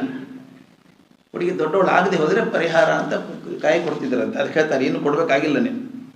ಏನು ವೈದಿಕ ಧರ್ಮೋದ್ಧಾರ ದೀಕ್ಷಾಬದ್ಧನೆ, ಇದ್ದವರ ಮುಂದೆಲ್ಲ ಅಂಜಲಿ ಬದ್ಧನೆ, ಈ ಹಕುಂಚಿ ಸೌ ಹರಿದ್ರ ಕುಂಕುಮ ಚಿರಂಜೀವಿ ಸೌಭಾಗ್ಯವತಿ ಹುಡುಗಿಯ ಕೈ ಹಿಡಿಯಬಲ್ಲಿಯಾ ಹೇಗೆ? ಪುರೋಹಿತರು ಮಂತ್ರ ಶುರು ಮಾಡಲಿ ನಿನ್ನ ಪರವಾಗಿ. ಮಾಂಗಲ್ಯಂ ತಂತು ನಾನೇನ ಮಮ ಜೀವನ ಹೇತುನ ಕಂಠೆ ಬದ್ನಾಮಿ ಸುಬಗೆ. ನಾನಂತೂ ನಿನ್ನ ಕೊರಳಿಗೆ ಕಟ್ಟಿಬಿಡುತ್ತೇನೆ. ಆ ಹುಡುಗಿನ ನನ್ನ ಕೆಲಸ ಮುಗೀತು. ನೀನು ಅವರ ಕೊರಳಿಗೆ ಕಟ್ಟು ಮುಟ್ಟು ಕೊಟ್ಟು ಏನು ಬೇಕಾದರೂ ಸಾಯು, ನನಗೇನು? ನಾನು ಅವಳ ಅಪ್ಪನಾದದ್ದು ಅವಳಿಗೆ 11 ತುಂಬುವ ಮೊದಲು ಇನ್ನೊಂದು ಮನೆ ಕಾಣಿಸುವುದಕ್ಕಾಗಿ ಮಾತ್ರ. ನಾನು ರೌರವ ನರಕದಿಂದ ಪಾರಾಗುವುದಕ್ಕಾಗಿ ಮಾತ್ರ. ಬರೆದು ಹಾಕಿಬಿಟ್ಟಿದ್ದೇನೆ ಅದನ್ನು. ಈ ಇನ್ನೊಬ್ಬಳು ಇವಳು, ಈ ಈಚೆ ಎದುರಲ್ಲಿ ನಿಂತವಳು ಅವಳ ತಂಗಿ, 11ರ ಹುಡುಗಿಯ ತಂಗಿ. ಇವಳಿಗೆ 18 ಹಿಡಿದವಳು. ಇವಳನ್ನು ನಾನು ಗೆಜ್ಜೆ ಪೈಜಣಿ ಹಾಕಿ ಕುಣಿಸಲಿಲ್ಲ, ಚಿನ್ನ ಹಾಕಿಲ್ಲ, ಹಾಕುವುದೂ ಇಲ್ಲ. ಎದೆ ಮೇಲೂ ದೇವರು ಕೊಟ್ಟದ್ದು ಎಷ್ಟೋ ಅಷ್ಟೇ, ನಾನೇನೂ ಹಾಕುವುದಿಲ್ಲ. ಚಿನ್ನದ ತಗಡಿನಿಂದ ಹೆಣ್ಣನ್ನು ಮುಚ್ಚಿ ನಿನ್ನನ್ನು ಮೆಚ್ಚಿಸುವ ಮೂರ್ಖ ನಾನಲ್ಲ. ಇದು ನವ್ಯ ಕವಿತೆ. ನಿನ್ನನ್ನು ಚಿನ್ನದ ತಗಡಿನಿಂದ ಹೆಣ್ಣನ್ನು ಮುಚ್ಚಿ ನಿನ್ನನ್ನು ಮೆಚ್ಚಿಸುವ ಮೂರ್ಖ ನಾನಲ್ಲ. ಇವಳ ಬಗ್ಗೆ ಹೆಚ್ಚು ಹೇಳಬೇಕಾದ್ದೇ ಇಲ್ಲ. ಕಣ್ಣಿಲ್ಲವೇನಯ್ಯ ನಿನಗೆ? ತೆಗೆ ಆ ಪಚ್ಚೆ ಕನ್ನಡಕ, ಸ್ವಲ್ಪ ಕಣ್ಬಿಟ್ಟು ನೋಡು ಹುಡುಗಿಯನ್ನು. ಎದೆ ಗಟ್ಟಿ ಮಾಡಿಕೊಂಡು ನಾಳೆ ಮದುವೆಯಾದ 9 ತಿಂಗಳಲ್ಲಿ ಮರಿ ಇಡುವ ಈ ಹುಡುಗಿಯರಿಗೆ ನಿನ್ನಷ್ಟು ಸಂಕೋಚವಿಲ್ಲವಯ್ಯ. ಬಾಯಿ ಬಿಡಬೇಡ, ಕಣ್ಬಿಟ್ಟು ನೋಡು. ಈಗ ಹೇಳು, ಯಾರು ಹಿತವರು ನಿನಗೆ ಈ ಇಬ್ಬರೊಳಗೆ? ತುಂಬ ಚೆನ್ನಾಗಿದೆ ಅದು. ಇನ್ನೊಂದು ತೀರ ಪುಟ್ಟ ಕತೆ, ಅಂದರೆ ಅದು ತೀರ ಹನಿಗವನೆ ಅಂತ ಹನಿಗವನಗಳು ಅಂತಾರಲ್ಲ, ಹಾಗೆ ಎಷ್ಟು ಚೆನ್ನಾಗಿದೆ ನೋಡಿ. ತುಂಬ ಯಾರು ಹೇಳಿದರು ಕಾಲ ಕೆಟ್ಟಿದೆ ಎಂದು? ಯಾರು ಹೇಳಿದರು ಕಾಲ ಕೆಟ್ಟಿದೆ ಎಂದು? ಈಗಲೂ ಕೂಡ ನಮ್ಮೂರ ಮನೆಯಲ್ಲಿ ಹಗಲು ಇರುಳು ಆಸ್ತಿ ಕತೆ. ಆಸ್ತಿ ಕತೆ ಒಂದು ಸಾಲಲ್ಲ, ಮನೆಯಲ್ಲಿ ಹಗಲು ಇರುಳು ಆಸ್ತಿ ಕತೆ. ಮತ್ತು ಯಾರು ಹೇಳಿದರು ಕಾಲ ಕೆಟ್ಟಿದೆ ಎಂದು? ಆವಾಗಲೂ ಆಸ್ತಿ ಕತೆ ಇತ್ತು, ಈಗ ಆಸ್ತಿ ಕತೆ. ಕಡೆ ಎಡಿಷನ್ ಅದು. ಏನಿದ್ದರೂ ಇಷ್ಟೇ ಬದಲಾವಣೆ. ದೇವರ ಮನೆಯ ಬದಲು ಲಾಯರ್ ಮನೆ, ಅಶ್ವತ್ಥ ಕಟ್ಟೆಯ ಬದಲು ಕೋರ್ಟ್ ಕಟ್ಟೆ. ಆಸ್ತಿಕತೆ ಇದ್ದಾಗ ದೇವರ ಮನೆಯಲ್ಲಿತ್ತು, ಆಸ್ತಿ ಕತೆ ಆದಾಗ ಲಾಯರ್ ಮನೆ. ಮೊದಲು ಕತೆ ಇದ್ದದ್ದು ಮನೆ ಮುಂದೆ ಅಶ್ವತ್ಥ ಕಟ್ಟೆ ಮೇಲೆ ಇರ್ತಿತ್ತು, ಈಗ ಲಾಯರ್ ಕಟ್ಟೆ ಮೇಲೆ ಆಗ್ತದೆ. ಅದೇ ಬದಲಾವಣೆ, ಮತ್ತೊಂದು ಏನು ಬದಲಾವಣೆ ಆಗಿಲ್ಲ ಅಂತ. ನಾವು ತೀರ ಚೆದ್ದು ಭಾಳ ಎಷ್ಟು ಇದು ಓದಿದಾಗ ನಿಮ್ಗೆ ಎಷ್ಟು ಆಯಾಮಗಳು ಸಿಗ್ತಾವೋ ನಿಮ್ಮ ಪುಣ್ಯ. ಎಷ್ಟು ನೋಡಿದ್ರು ಅಷ್ಟು ಸಿಗುವಷ್ಟು ಅವಕಾಶ ಇದೆ ಇದು ಕಡೆ. ಎಷ್ಟು ಸುಲಭ, ಅಷ್ಟೇ ಆಳವಾಗಿರುವಂಥದ್ದು. ಕಡಲು ತೀರವನಪ್ಪಲೆಂದು ಮುಂದೊತ್ತಿ ಬಂದಷ್ಟು ಬಾರಿಯೂ ಹಿಂಜರಿಯುತ್ತಿದೆ. ಕಣ್ಮ ಚಿತ್ರ ಬರಬೇಕು. ನಿಮ್ಮ ಸಮುದ್ರ ದಂಡೆಗೆ ಕೂತಿದ್ದೀರಿ, ಸಮುದ್ರ ತೆರೆಗಳು ಬರ್ತದೆ, ದಂಡೆಗೆ ಬಂದು ಹೋಗ್ತದೆ. ಕವಿಗೆ ಹೆಂಗೆ ಕಾಣಿಸುತ್ತೆ ಅಂದರೆ, ಕಡಲು ತೀರವನಪ್ಪಲು ಎಂದು ಮುಂದೊತ್ತಿ ಬಂದಷ್ಟು ಬಾರಿ ಹಿಂದೆ ಹೋಗುತ್ತಿದೆ, ಹಿಂಜರಿಯುತ್ತಿದೆ. ತೀರ ದಂಡೆ ಇದೆಯಲ್ಲ, ತೀರ ಕಡಲನಪ್ಪಲೆಂದು ಹಾರೈಸಿ ಒಳಗೊಳಗೆ ಕನವರಿಸುತ್ತಿದ್ದರೂ ಮುಂದುವರಿಯುತ್ತಿಲ್ಲ. ತೀರ ಮುಂದೆ ಹೋಗಲ್ಲ, ಅದು ಈ ಕಡೆ ಬರೋಕ್ಕಾಗಲ್ಲ. ತೀರದ ಬಯಕೆ ಮಾತ್ರವಲ್ಲ, ಎರಡು ಅರ್ಥ ಇದೆ ಅದಕ್ಕೆ. ತೀರದ ಬಯಕೆ ಅಂದರೆ ತೀರಲಾರದ ಬಯಕೆ ಅಂತ ಆಗ್ಬೋದು, ತೀರ ದಂಡೆ ಬಯಕೆ ಅಂತ ಆಗುತ್ತೆ. ತೀರದ ಬಯಕೆ ಮಾತ್ರವಲ್ಲ, ಕಡಲದ ಬಯಕೆಯೂ ತೀರದ ಬಯಕೆಯಾಗಿಯೇ ಉಳಿದಿದೆ. ತೀರ ಮತ್ತು ಕಡಲು ಆ ಪದಗಳನ್ನು ಬಳಸುವಂಥ ಸೊಬಗೆಷ್ಟಿದೆ ನೋಡಿ. ಅದು ತೀರದ ಬಯಕೆ ಅಂದರೆ ದಂಡೆ ಬಯಕೆ ಅಂತ ಆಯಿತು. ತೀರದ ಬಯಕೆ ಮಾತ್ರವಲ್ಲ, ಕಡಲ ಬಯಕೆಯೂ ತೀರದ ಬಯಕೆಯಾಗಿಯೇ ಉಳಿದಿದೆ. ಕಡೆ ಸಾಲು ತುಂಬ ಚಂದ. ಇದು ತೀರಕ್ಕೂ ತಿಳಿದಿದೆ, ಕಡಲಿಗೂ ತಿಳಿದಿದೆ. ತೀರ್ಸೋಕ್ಕಾಗಲ್ಲ ಅಂತ ಕಡಲಿಗೂ ಗೊತ್ತು, ತೀರಕ್ಕೂ ಗೊತ್ತು. ಅದರ ಪ್ರಯತ್ನ ಮಾತ್ರ ಎಂದೂ ಬಿಡಲ್ಲ. ಶತಮಾನ ಹೋದರೂ ಕಡಲು ತೀರನ್ನು ಅಪ್ಕೋಬೇಕು ಅಂತ ಬರುತ್ತೆ, ಮತ್ತೆ ಹಿಂದೆ ಹೋಗುತ್ತೆ. ತೀರಕ್ಕೆ ಕಡಲೊಳಗೆ ಹೋಗಬೇಕು ಅಂತಿದ್ದು ಅದು ಹೋಗಲ್ಲ, ಅಲ್ಲೇ ಇದೆ. ತಮ್ಮ ಸ್ಥಾನದಲ್ಲಿ ಇದ್ಕೊಂಡು ಕೊನೆವರೆಗೂ ತೀರದ ಬಯಕೆಗಳಾಗೇ ಉಳ್ಕೊಂಡಿದ್ದಾವೆ. ಇನ್ನೊಂದು ಪದ್ಯ ಚೆನ್ನಾಗಿದೆ, ದುಃಖಿಸುತ್ತೇನೆ ಅಂತ. ದುಃಖಿಸುತ್ತಿದ್ದೇನೆ. ನಾವು ಜನ್ಮ ಪೂರ್ತಿ ದುಃಖಿಸೋದೆ, ಅದಿಲ್ಲ ಇದಿಲ್ಲ ಅಂತ. ಹೇಗೆ ನಮ್ಮ ಆಶೆಗಳು ಬದಲಾಗ್ತಾ ಹೋಗ್ತವೆ ಜೀವನದಲ್ಲಿ ಅಂತ. ನಾನು ಹುಟ್ಟುವ ಮುನ್ನ ತಾಯಿಯ ಬಸರಲ್ಲೇ ಇದ್ದಾಗ ನಾನು ಹುಟ್ಟಿದ್ದರೆ ಏನೇನು ಮಾಡುತ್ತಿದ್ದೆ, ಎಂಥ ಜನ ಆಗುತ್ತಿದ್ದೆ. ಈ ಮೊದಲೇ ಹುಟ್ಟಿದ ಜನಕ್ಕೆಲ್ಲ ಮೂಗಿನ ಮೇಲೆ ಬೆರಳು ಮೂಡಿಸುತ್ತಿದ್ದೆ. ಆದರೆ ದುರ್ದೈವದಿಂದ ನಾನಿನ್ನು ಹುಟ್ಟಿಯೇ ಇಲ್ಲವಲ್ಲ ಎಂದು ದುಃಖಿಸುತ್ತಿದ್ದೆ. ನಾನು ಹುಟ್ಟಿದ್ರೆ ಏನೇನು ಮಾಡಿಬಿಡ್ತಿದ್ದೆ ಅಂತ, ಹುಟ್ಟಿಲ್ಲ ಏನು ಮಾಡಿ ದುಃಖ ಪಡ್ತಿದ್ದೆ. ನಾನು ಹುಟ್ಟಿದ ಮೇಲೆ ನಾನು ಹುಟ್ಟಿದ್ದು ಏಕೆ ಎನ್ನುವುದೇ ಮರೆಯಾಗಿ ನಾನು ಏಕೆ ಹುಟ್ಟಿದೆ ಎಂದು ದುಃಖಿಸುತ್ತಿದ್ದೇನೆ. ಮೊದಲು ಹುಟ್ಟಲಿಲ್ಲ ಅಂತ ದುಃಖ ಪಡ್ತಿದ್ದೆ, ಹುಟ್ಟಿದ ಮೇಲೆ ನಾನು ಹುಟ್ಟಿಬಿಟ್ನಲ್ಲ, ಯಾಕೆ ಹುಟ್ಟಿದೆ ಅಂತ ದುಃಖ ಪಡ್ತಿದ್ದೇನೆ. ಮದುವೆಯಾಗುವ ಮುನ್ನ ನನಗೂ ಒಬ್ಬ ಹೆಂಡತಿ ಇಲ್ಲವಲ್ಲ, ಇದ್ದಿದ್ದರೆ ಈ ಮದುವೆಯಾದ ಮಂದಿಗೆಲ್ಲ ಮುಖಕ್ಕೆ ಒಗೆದು ಮಜಾ ಮಾಡುತ್ತಿದ್ದೆ ಎಂದು ದುಃಖಿಸುತ್ತಿದ್ದೆ. ಮದುವೆ ಆಗಿದ್ರೆ ಮಾಡ್ತಿದ್ದೆ ಅಂತ. ಈಗ ಮದುವೆಯಾದ ಮೇಲೆ ನಾನು ಒಬ್ಬ ಹೆಂಡತಿಯ ಗಂಡನಾಗಿದ್ದೇನಲ್ಲ ಅಂತ ದುಃಖಿಸುತ್ತಿದ್ದೇನೆ. ಒಬ್ಬಂದು ಹೆಂಗೆ ಬಳಸ್ತಿದ್ದು ಬಂದಿದೆ. ಹೆಂಡತಿ ಹತ್ತಿರ ಬಂದಾಗ ನಾ ಓದಿದ ವೇದಾಂತ ನೆನಪಾಗಿ ಎಲ್ಲ ತತ್ವಶಾಸ್ತ್ರಗಳಿಗೂ ಹೆಂಗಸಿನ ತೊಂಡೆ ತುಟಿಯಲ್ಲೇ ಶಾಂತಿ ಪಾಠವೇನೋ ಎಂದು ದುಃಖಿಸುತ್ತೇನೆ. ಹೆಂಡತಿ ದೂರ ಸರಿದಾಗ ಓದಿದ್ದ ವೇದಾಂತ ಮರೆಯಾಗಿ ಹೆಂಡತಿಯದೇ ನೆನಪಾಗಿ ಹಾಸಿಗೆ ಪಕ್ಕಕ್ಕೆ ಕೈ ತಡವಿ ದುಃಖಿಸುತ್ತೇನೆ. ನಾನೊಂದು ವ್ಯಕ್ತಿಯಾಗುವ ಮುನ್ನ, ಚೆನ್ನಾಗಿದೆ ಕನೆಯದು, ನಾನೊಂದು ವ್ಯಕ್ತಿಯಾಗುವ ಮುನ್ನ ನಾನು 1 ಜನ ಆಗಿದ್ದಿದ್ದರೆ 4 ಜನ ನನ್ನನ್ನು ಮೋಸಬಹುದಿತ್ತು ಎಂದು ದುಃಖಿಸುತ್ತಿದ್ದೆ.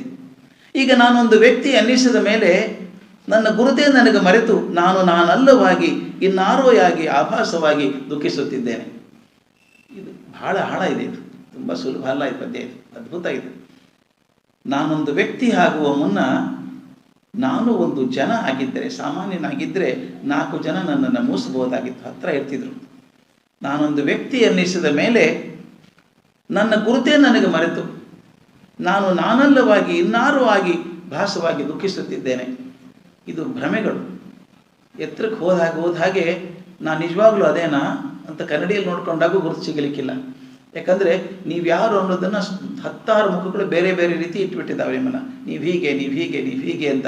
ನಿಜವಾಗಿ ಯಾರು ಅಂತ ನಮ್ಗೆ ಗೊತ್ತೇ ಇಲ್ಲ. ಅದಕ್ಕೆ ಹೇಳ್ತಾ ಇರೋರು, ನನ್ನ ಗುರುತೇ ನನಗೆ ಮರೆತು ನಾನಲ್ಲವಾಗಿ ಇನ್ನಾರು ಆಗಿ ಭಾಸವಾಗಿ ದುಃಖಿಸುತ್ತಿದ್ದೇನೆ.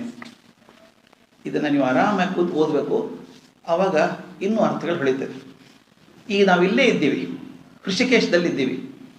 ಇದು ಹರಿದ್ವಾರದ ಗಂಗೆ ಅಂತ ಒಂದು ಕವನ, ಭಾಳ ಚೆನ್ನಾಗಿದೆ. ಹರಿದ್ವಾರದ ಗಂಗೆ ಭಾಳ ದೂರ ಇಲ್ಲ, ಹತ್ತಿರದ್ದೇ. ಇದೇ ಗಂಗೆ ಹರಿದ್ವಾರಕ್ಕೆ ಹೋಗೋದು ಮುಂದೆ. ಇಲ್ಲಿ ಹರಿದ್ವಾರದಲ್ಲಿ ಇದ್ದದ ಬಗ್ಗೆ ಬರೆದಿದ್ದ, ಚೆನ್ನಾಗಿದೆ ಅದು. ನಾನು ಹರಿದ್ವಾರದಲ್ಲಿ ಹಲವು ಜನ ನಿಂತಿದ್ದು ಗಂಗೆಯ ನುಗ್ಗು ನೀರನ್ನು ಕಂಡು ದಂಗಾದದ್ದು. ರಭಸ ಜಾಸ್ತಿ. ನಾನು ಹರಿದ್ವಾರದಲ್ಲಿ ಹಲವು ದಿನ ನಿಂತದ್ದು ಗಂಗೆಯ ನುಗ್ಗು ನೀರನ್ನು ಕಂಡು ದಂಗಾದದ್ದು. ಈ ಗಯ್ಯಾಳಿ ಗಂಗೆಯ ವಾಚಾಳಿತನವನ್ನು ಕಂಡು ಕಣ್ಬಿಟ್ಟದ್ದು. ಅಗತ್ಯಕ್ಕಿಂತ ಹೆಚ್ಚು ಎತ್ತರಕ್ಕೆ ಬೆಳೆದು ಸ್ವಾತಂತ್ರ್ಯ ಯೋಧರಂತೆ ಕುಪ್ಪಸದ ಬಂಧವನ್ನು ಮೀರಿ ಹೊರಕ್ಕೆ ಅಣಕಿಕ್ಕುವ ಮೊಲೆ ಹೊತ್ತ ಪರ್ವತ ಕನ್ಯೆಯರನ್ನು ಕಂಡು ಹರಿದ್ವಾರದ ಸನ್ಯಾಸಿಗಳ ಬಗ್ಗೆ ಮರುಕಪಟ್ಟದ್ದುಂಟು. ಎಲ್ಲಕ್ಕೂ ಇವಳೇ ಕಾರಣ, ಗಂಗೆ. ಈ ಹರಿಯ ಅಡಿಯಿಂದ, ಹರನ ಜಡೆಯಿಂದ ಇಳಿದು ಬಂದ ಗಂಗೆ. ಇಲ್ಲಿಯ ಜನಕ್ಕೆ ಈ ಗಂಗೆ ಎಲ್ಲವೂ ಹೌದು. ಏನೇನು ಹೌದು? ಸನ್ಯಾಸಿಗಳ ಕಾಮನೆಯ ಹೋಮಕುಂಡ, ಕೈಕಾಲು ಕಳೆದುಕೊಂಡ ಭಿಕ್ಷುಕರ ಧಾಮ, ಪ್ರಣಯಿಗಳ ಆರಾಮ, ಯಾತ್ರಿಕರ ಮೋಕ್ಷದ್ವಾರ, ಸಂಜೆಯ ಹೊತ್ತಿಗೆ ಬಣ್ಣ ಬಣ್ಣದ ಹರೆಯದ ಸಿಂಗಾರ. ಗಂಗೆ, ಅಗಭಂಗೆ, ಪಾವನ ತರಂಗೆ, ಓಹೋಹೋಹೋ, ಏನೆಲ್ಲ ಹಾಡಿ ಹೊಗಳಿದರೂ ಇವಳ ಗತ್ತೆ ಬೇರೆ. ಚಳಿ ಬಿಟ್ಟು ಮೈ ಬಿಚ್ಚುವ, ನೀರಿನ ಅಲೆಯಲ್ಲಿ ಮುಚ್ಚುವ, ತೆರೆದುಕೊಳ್ಳುವ, ಹುಡುಗಿಯರ ಮುದುಕಿಯರ ಮೈ ಮನೆ ತೊಳೆಯುವ ಈ ಗಂಗೆ ಸನ್ಯಾಸಿಗಳ ದಾಡಿಯನ್ನೂ ತೀವುತ್ತಾಳೆ. ಇವಳು ಮೀಸೆ ಕುದುರದ ತರುಣರ ಕಾಮಕ್ಕೆ ಕಾವು ಕೊಡುತ್ತಾಳೆ. ಮುತ್ತೈದೆಯರ ಕೆನ್ನೆಗೆ ಅರಿಶಿನ ಕುಂಕುಮ ಹಚ್ಚುತ್ತಾಳೆ, ಹುಡುಗಿಯರ ಕೆನ್ನೆ ಕೆಂಪೇರಿಸುತ್ತಾಳೆ, ಸನ್ಯಾಸಿಗಳ ಬೆನ್ನು ಚಪ್ಪರಿಸುತ್ತಾಳೆ, ತಾನು ಯಾರಿಗೂ ಸಲ್ಲದೆ ಕೇಕೆ ಹಾಕಿ ನಗುತ್ತಾಳೆ. ಇವಳ ತಡಿಯಲ್ಲಿ ನಾನು ನಿಂತಿದ್ದೇನೆ, 1000 ಕನಸು ಕಂಡಿದ್ದೇನೆ, ಕಣ್ಣು ತಣಿಸುವ ಛಲವನ್ನುಂಡಿದ್ದೇನೆ, ಮಿಂದಿದ್ದೇನೆ. ಬಟ್ಟೆಯ ಜೊತೆಗೆ ನನ್ನ ಮೈ ಮನಗಳನ್ನು ತೊಳೆದಿದ್ದೇನೆ. ಇವಳ ತಡಿಯಲ್ಲಿ ನನ್ನ ಜೀವನದ ಧನ್ಯತೆಯ ಕ್ಷಣಗಳನ್ನು ಕಳೆದಿದ್ದೇನೆ, ಅವಳ ಏರಿಳಿತಗಳನ್ನು ಕಂಡಿದ್ದೇನೆ. ಓ, ಅತ್ತ ಪಲಕುತ್ತ ನಡೆಯುವವಳು, ಇತ್ತ ಗೆಜ್ಜೆ ಕಟ್ಟಿ ಧಿಮಿ ಧಿಮಿ ಕುಣಿಯುವವಳು. ಇವತ್ತೇ ಬೇಕಾದ್ರೆ ನೋಡ್ಬೋದು ನೀವು. ಆ ಕಡೆ ಹೋದರೆ ಶಾಂತವಾಗಿದೆ ನದಿ, ಆಳ ಇದೆ ಇಲ್ಲಿ. ಈ ಕಡೆ ಸ್ವಲ್ಪ ರಭಸ, ಆಳ ಕಮ್ಮಿ, ಕಲ್ಲಿದೆಯಲ್ಲ, ಕಲ್ಲಲ್ಲಿ ತಿರುಗಿ ತಿರುಗಿ ತಿರುಗಿ ನೊರೆ ಬಂದಂಗೆ ಬರ್ತದೆ ಇಲ್ಲಿ. ಚೆನ್ನಾಗಿ ಹೇಳ್ತಾರೆ ನೋಡಿ. ಓ, ಅತ್ತ ಪಲಕುತ್ತ ನಡೆಯುವವಳು, ಇತ್ತ ಗೆಜ್ಜೆ ಕಟ್ಟಿ ಧಿಮಿ ಧಿಮಿ ಕುಣಿಯುವವಳು, ಅತ್ತ ಭರತನಾಟ್ಯದ ಪಲುಕು, ಇತ್ತ ಹದಿವರೆಯದ ಹೆಣ್ಣಿನ ವಯ್ಯಾರದ ಕುಲುಕು. ಕಂಡಂತೆ ತಾಂಡವದ ರುದ್ರ ಭೀಕರ ದಾಪು ನಡೆ, ಜಡೆ ತೊಡೆಗಳ ನಡುವೆ ನಿಂತವರನ್ನು ಕಡೆ ಹಾಯಿಸುವವಳು, ಹರನ ಜಡೆಯಿಂದ ಋಷಿಯ ತೊಡೆದಿಂದ ಇಳಿದು ಬಂದವಳು. ಇವಳು ಆ ಹಿಮವಂತನ ಮಗಳು. ಮೇಲೆ ನಿಂತವರನ್ನು ಬೆಲೆವೆಣ್ಣಿನಂತೆ ಕೈ ಬೀಸಿ ಬಾ ಎಂದು ಕರೆಯುವಳು. ದಂಡ ಮೇಲೆ ನಿಂತ್ಕೊಂಡು ಬಂದು ಸ್ನಾನ ಮಾಡಬಾರ್ದು, ಇದು ಕಾಲು ತೆಗೆದುಕೊಳ್ಳೋ ಅಂತ ಎಳಿತಾಳೆ. ಹಾಗೆ ಹೇಳ್ತಾಳೆ, ಮೇಲೆ ನಿಂತವರನ್ನು ಬೆಲೆವೆಣ್ಣಿನಂತೆ ಕೈ ಬೀಸಿ ಬಾ ಎಂದು ಕರೆಯುವವಳು. ಮರವಟ್ಟು ದಿಗಿಲಾಗಿ ದೂರ ನಿಂತವರನ್ನು ಬರಸೆಳೆದು ತೇಲಿಸುವವಳು, ಮುಳುಗಿಸಿ ಮರಗಟ್ಟಿಸುವವಳು, ಚಳಿ ಹಿಡಿಸುವವಳು, ಚಳಿ ಬಿಡಿಸುವವಳು, ದಡ ಹಾಯಿಸುವವಳು. ಋಷಿಯ ತೊಡೆಯಿಂದ ಬಂದು ನಮ್ಮ ತೊಡೆ ಸಂದಿಯಲ್ಲಿ ರೋಮಾಂಚವಾಗಿ ಹರಿದು ಕಿಲಕಲೆ ನಗುವಳು. ಮೈಯ ಮೂಲೆ ಮೂಲೆಯ ಮುಟ್ಟಿ ತಟ್ಟಿ ಎಬ್ಬಿಸುವವಳು, ನಿಮಿರೆಬ್ಬಿಸುವಳು. ಮನೆಯ ಮಾಡಿನಲ್ಲಿ ಜೋತು ಬಿದ್ದ ಪಂಜರದ ಗಿಣಿಯ ಒಕ್ಕಲೆಬ್ಬಿಸುವಳು. ಹತ್ತಾರ ಅರ್ಥ. ಮಡಿವಂತರು ಇಲ್ಲಿ ತರ್ಪಣ ಕೊಡುತ್ತಾರೆ, ಪಿಂಡ ಉರುಳಿಸುತ್ತಾರೆ. ಗಂಗೆಯ ನೀರನ್ನು ಗಂಗೆಗೆ ಚೆಲ್ಲಿ ಧನ್ಯತೆಯ ಭಾವದಿಂದ ಬೀಗುತ್ತಾರೆ. ಸ್ವರ್ಗಕ್ಕೆ 3 ಗೇಣು ಉಳಿದಿದ್ದೆಂದು ಸೊಂಟಕ್ಕೆ ಪಂಚೆ ಬಿಗಿದು ಕಾಯುತ್ತಾರೆ. ಮುಂದಿನ ಸಾಲು ಚೆನ್ನಾಗಿದೆ. ಕೊಡದ ತುಂಬ ಪಾಪದ ನೀರು ತುಂಬಿ ಪುಣ್ಯದ ಪಾಕ ಧರ್ಮದ ಅನ್ನ ತಿನ್ನ ಬಯಸುತ್ತಾರೆ.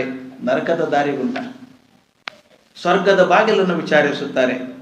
ಈ ಗಡ್ಡ ಬಿಟ್ಟ ಕಪ್ಪು ಪಂಚಿಯ ಮಡಿಮಂದಿಯನ್ನು ಕಂಡು ನಾನು ಗಂಗೆಯೊಡನೆ ನಗುತ್ತೇನೆ. ಗಂಗೆ ತಾಯಿಯಾಗಿ ನನ್ನನ್ನು ಮಡಲಲ್ಲಿ ತುಂಬಿಕೊಳ್ಳುತ್ತಾಳೆ, ಹರಸುತ್ತಾಳೆ. ನಾನು ಮಗುವಾಗಿ ಮೇಲೆದ್ದು ಬರುತ್ತೇನೆ. ಮುಳುಗಿದಷ್ಟು ಬಾರಿಯೂ ನನಗೆ ಪುನರ್ಜನ್ಮ. ಎಷ್ಟು ಚೆನ್ನಾಗಿದೆ. ಮುಳುಗಿದಷ್ಟು ಬಾರಿಯೂ ನನಗೆ ಪುನರ್ಜನ್ಮ. ಹರಿದ್ವಾರದ ಹುಡುಗಿಯರ ಮೈ ಮರೆಸುವ ಮಲೆಯಲ್ಲಿ ಕಣ್ಣು ಮುಚ್ಚಿ ಧ್ಯಾನಸ್ಥನಾಗಿ ಬದ್ಧ ಪದ್ಮಾಸೀನನಾಗಿ ಜಪಕ್ಕೆ ಕೂಡುತ್ತೇನೆ. ತೊಮ್ಮ ಭಜಸ್ವ ಪದ್ಮಾಕ್ಷಿ ಏನ ಸೌಖ್ಯಂ ಲಭಾಮ್ಯಹಂ. ಬಾಯಿ ಮಂತ್ರವನ್ನು ಪಠಿಸುತ್ತಿದ್ದಂತೆ ಪೇಟೆಯ ಬೀದಿಯಲ್ಲಿ ಪದ್ಮಾಕ್ಷಿ ನಡೆದು ಬರುತ್ತಾಳೆ. ಮಂತ್ರ ಅನ್ನುವಾಗ ಪೇಟೆಯ ಬೀದಿಯಲ್ಲಿ ಪದ್ಮಾಕ್ಷಿ ನಡೆದು ಬರುತ್ತಾಳೆ. ಮನಸ್ಸು ಎಷ್ಟು ಕಷ್ಟ ಹಿಡ್ಕೊಳ್ಳು. ಗಣಪತಿ ಬಗ್ಗೆ ಒಂದು ತಮಾಷೆ ಹಾಡು ಬಹಳ ಚೆನ್ನಾಗಿದೆ. ಗಣಪತಿ ಒಂದು ಕರೆ. ಬಲ್ಲಿರೇನಯ್ಯ ನೀವಿವನನ್ನು, ಹೆಂಡತಿ ಮೇಯುವ ಕೋಣೆಗೆ ಗಂಡ ಬರದಂತೆ ತಡೆದವನನ್ನು. ಗಣಪತಿಯನ್ನು ಕೂಡಿಸಿ ಹೋಗಿದ್ಲು ಆಕೆ ಸ್ನಾನಕ್ಕೆ ಹೋದಾಗ ಅಂತ. ಬಲ್ಲಿರೇನಯ್ಯ ನೀವಿವನನ್ನು, ಹೆಂಡತಿ ಮೇಯುವ ಕೋಣೆಗೆ ಗಂಡ ಬರದಂತೆ ತಡೆದವನನ್ನು. ಬಲ್ಲಿರೇನಯ್ಯ ನೀವು, 2 ತಾಯಂದಿರಿಗೆ ಹುಟ್ಟಿದ ಒಬ್ಬನೇ ಒಬ್ಬ ಮಗನನ್ನು.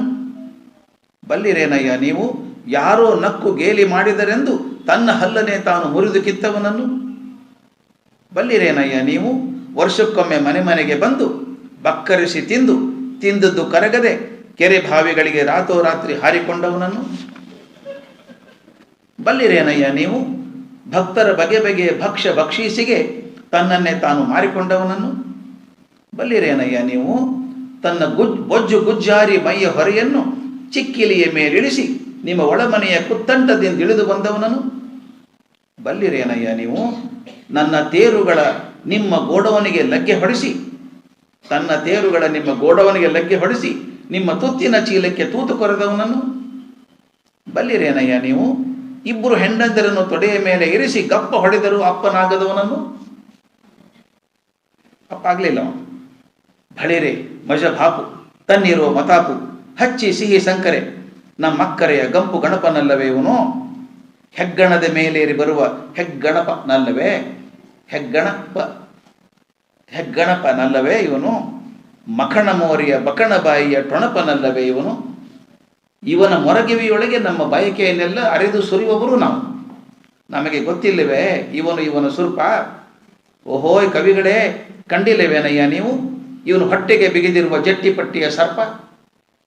ಇವನು ಮೇಲ್ಮನೆಯ ಮುನ್ಷಿ, ಬಾಂದಳದ ಪಕ್ಷಿ. ಇವಾಗೆಂದೇ ಅಲ್ಲವೇ ನಮ್ಮ ಕಿಂಚಿತ್ತು ಲಂಚ?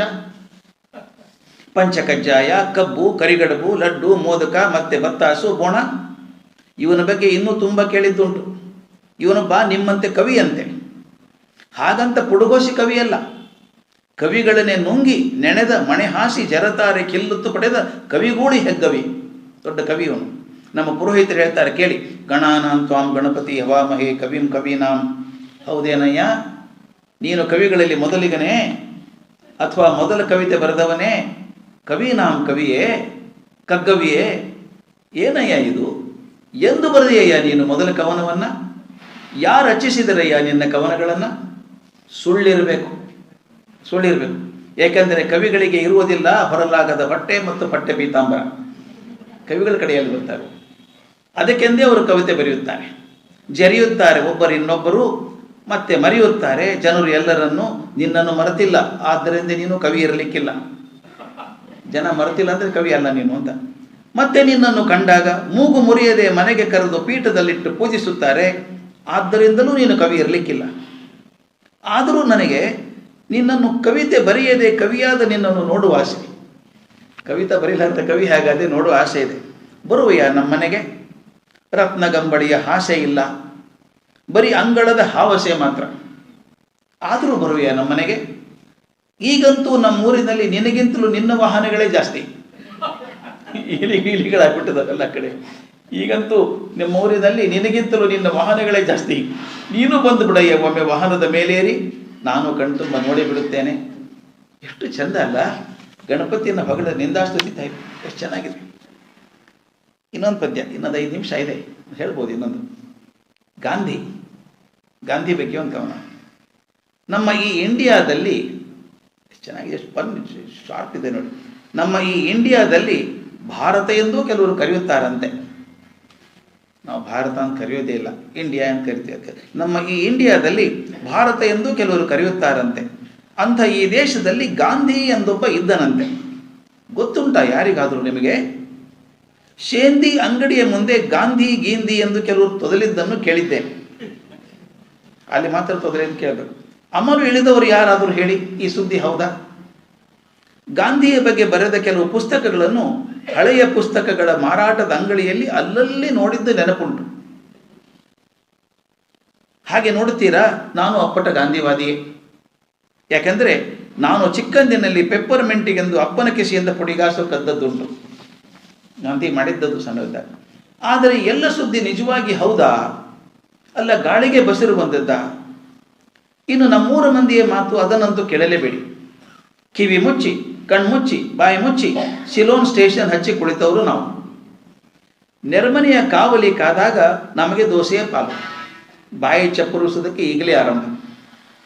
ಈಚೆ ಮನೆಯವರು ದನ ಸಾಕಿದ್ದಾರೆ, ನಮಗೂ ಕೊಟ್ಟಾರು ಒಂದಿಷ್ಟು ಹಾಲು. ನಾವು ಕೀಲು ಕುದುರೆಯ ಮೇಲೆ ಕಾಲೂರಿ ಕುಳಿತವರು, ಆಕಾಶದಲ್ಲಿ ಹಾರುವವರು. ನಮ್ಮ ವಿಶ್ವ ಪ್ರದಕ್ಷಿಣೆಗೆ ನಿಮ್ಮ ದಕ್ಷಿಣೆ ಬೇಕು ಕೊಡಿ ಸ್ವಾಮಿ, ನಿಮಗೇನು ದಾಡಿ. ಈ ಇಂಥ ನಮ್ಮೂರ ಉಂಡಾಡಿಗಳ ಮನೆಯ ಬೆಕ್ಕು ಮಲಗಿದಾಗ ಹೆಡಮುರಿಗೆ ಕಟ್ಟಿ ಬಾಲ ಹಿಡಿದೆಳೆದದ್ದು ಆಚೆಯ ಮನೆ ಇಲಿಗಳೇ ಎಂದು ಮಾರನೆಯ ದಿನಪತ್ರಿಕೆಯಲ್ಲಿ ಸುದ್ದಿ ಬಂದಿತ್ತು. ಹೆಂಗಿದೆ ನೋಡಿ ಅದು. ಬೆಲೆ ಎಳೆದದ್ದು ಬೆಕ್ಕು ಮಲಗಿದ್ದಾಗ ಇಲಿ ಎಳೆಯುತ್ತಂತೆ. ಆ ಪೇಪರಲ್ಲಿ ಸುದ್ದಿ ಬಂದಿತ್ತಂತೆ. ಆದರೆ ಒಳಪುಟದ ಮೂಲೆಯಲ್ಲಿ ಗಾಂಧಿಯೂ ಸತ್ತದ ಸುದ್ದಿ. ಗಾಂಧಿಯೂ ಸತ್ತ ಸುದ್ದಿ ಅಂದರೆ ಗಾಂಧಿ ಸತ್ತ ಸುದ್ದಿಕ್ಕಿಂತ ಇಲಿ ಬೆಕ್ಕು ನಡೆದದ್ದು ಮುಖ್ಯ ಆಗಿತ್ತು ಅಂತ. ಇತ್ತ ನಮ್ಮೂರು ಉಂಡಾಡಿಗಳ ಮನೆಯ ಬೆಕ್ಕು ಮಲಗಿದ್ದಾಗ ಹೆಡಮುರಿಗೆ ಕಟ್ಟಿ ಬಾಲ ಹಿಡಿದು ಎಳೆದದ್ದು ಆಚೆ ಮನೆ ಇಲಿಗಳೇ ಎಂದು ಮಾರನೆಯ ದಿನಪತ್ರಿಕೆಯಲ್ಲಿ ಸುದ್ದಿ ಬಂದಿತ್ತು. ಒಳಪುಟದ ಮೂಲೆಯಲ್ಲಿ ಗಾಂಧಿಯೂ ಸತ್ತ ಸುದ್ದಿ. ಗಾಳಿ ಸುದ್ದಿಯನ್ನೆಲ್ಲ ನಂಬುವವರು ನಾವಲ್ಲ. ಗಾಂಧಿ ಇದ್ದ ಎನ್ನುವುದು ಸಿದ್ಧವಾಗುವ ಮುನ್ನ ಗಾಂಧಿ ಸತ್ತ ಎನ್ನುವುದನ್ನು ನಂಬುವುದಿಲ್ಲ. ಚೆನ್ನಾಗಿದೆ. ಗಾಂಧಿ ಇದ್ದ ಅನ್ನೋದೇ ಗೊತ್ತಿಲ್ಲ ನಮಗೆ, ಸತ್ ಸುದ್ದಿ ಯಾಕೆ. ಭಾಳ ಚೆನ್ನಾಗಿದೆ. ಲಾಸ್ಟ್ ಒಂದು ಹೇಳೇ ಬಿಡ್ತೀನಿ ನಾನು, 5 ನಿಮಿಷ ಆಗುತ್ತೆ. ಶ್ವಾನೋಪನಿಷತ್ ಅಂತ ಎಲ್ಲೂ ಕೇಳಿರಲಿಲ್ಲ ನಾವು, ಹೊಸ ಉಪನಿಷತ್ತು. ಶ್ವಾನೋಪನಿಷತ್ ಅಂತ. ನಾಯಿ ನಾರಾಯಣನ ಮನೆ ಬಾಗಿಲಲ್ಲಿ ನಿಂತು ವಾದಕ್ಕೆ ಕಾಲು ಕೆರೆದು ಬಾಲು ನಲುಗಿಸಿತು. ಇದ ಕಂಡು ಮನನೊಂದು ಕಾಲ ಕೆಟ್ಟಿತು ಎಂದು ಭೋಜನ ದ್ವಿಜರೆಲ್ಲ ಕೆಂಜುಟ್ಟ ನೆಟ್ಟಗಿಸಿ ಕಪ್ಪು ಪಂಜೆಗಳಿಗೆ ಮುಖ ಮುಚ್ಚಿಕೊಂಡರು. ಯಾರು ಒಂದು ಗೊತ್ತಾಗ್ತದೆ. ತಲೆಮಾರುಗಳ ಹಿಂದೆ ನಮ್ಮ ಪೂರ್ವಜರೆಲ್ಲ ಗುಬ್ಬಿಗೂಡಿನ ಗಡ್ಡದೆಡೆಯಲ್ಲಿ ಜಪಿಸಿದ್ದ ಮಂತ್ರಗಳ ಪ್ರತಿಫಲದ ಸೌಜನ್ಯಕ್ಕಾದರೂ ನಮಗೆ ದರ್ಶನವೀಯಲಿಲ್ಲ ನಾರಾಯಣ. ನಾರಾಯಣ ನಮ್ಗೆ ದರ್ಶನ ಕೊಟ್ಟಿಲ್ಲ, ಅವತ್ತಿಂದ ಮಾಡ್ತಾ ಇದ್ದೀವಿ.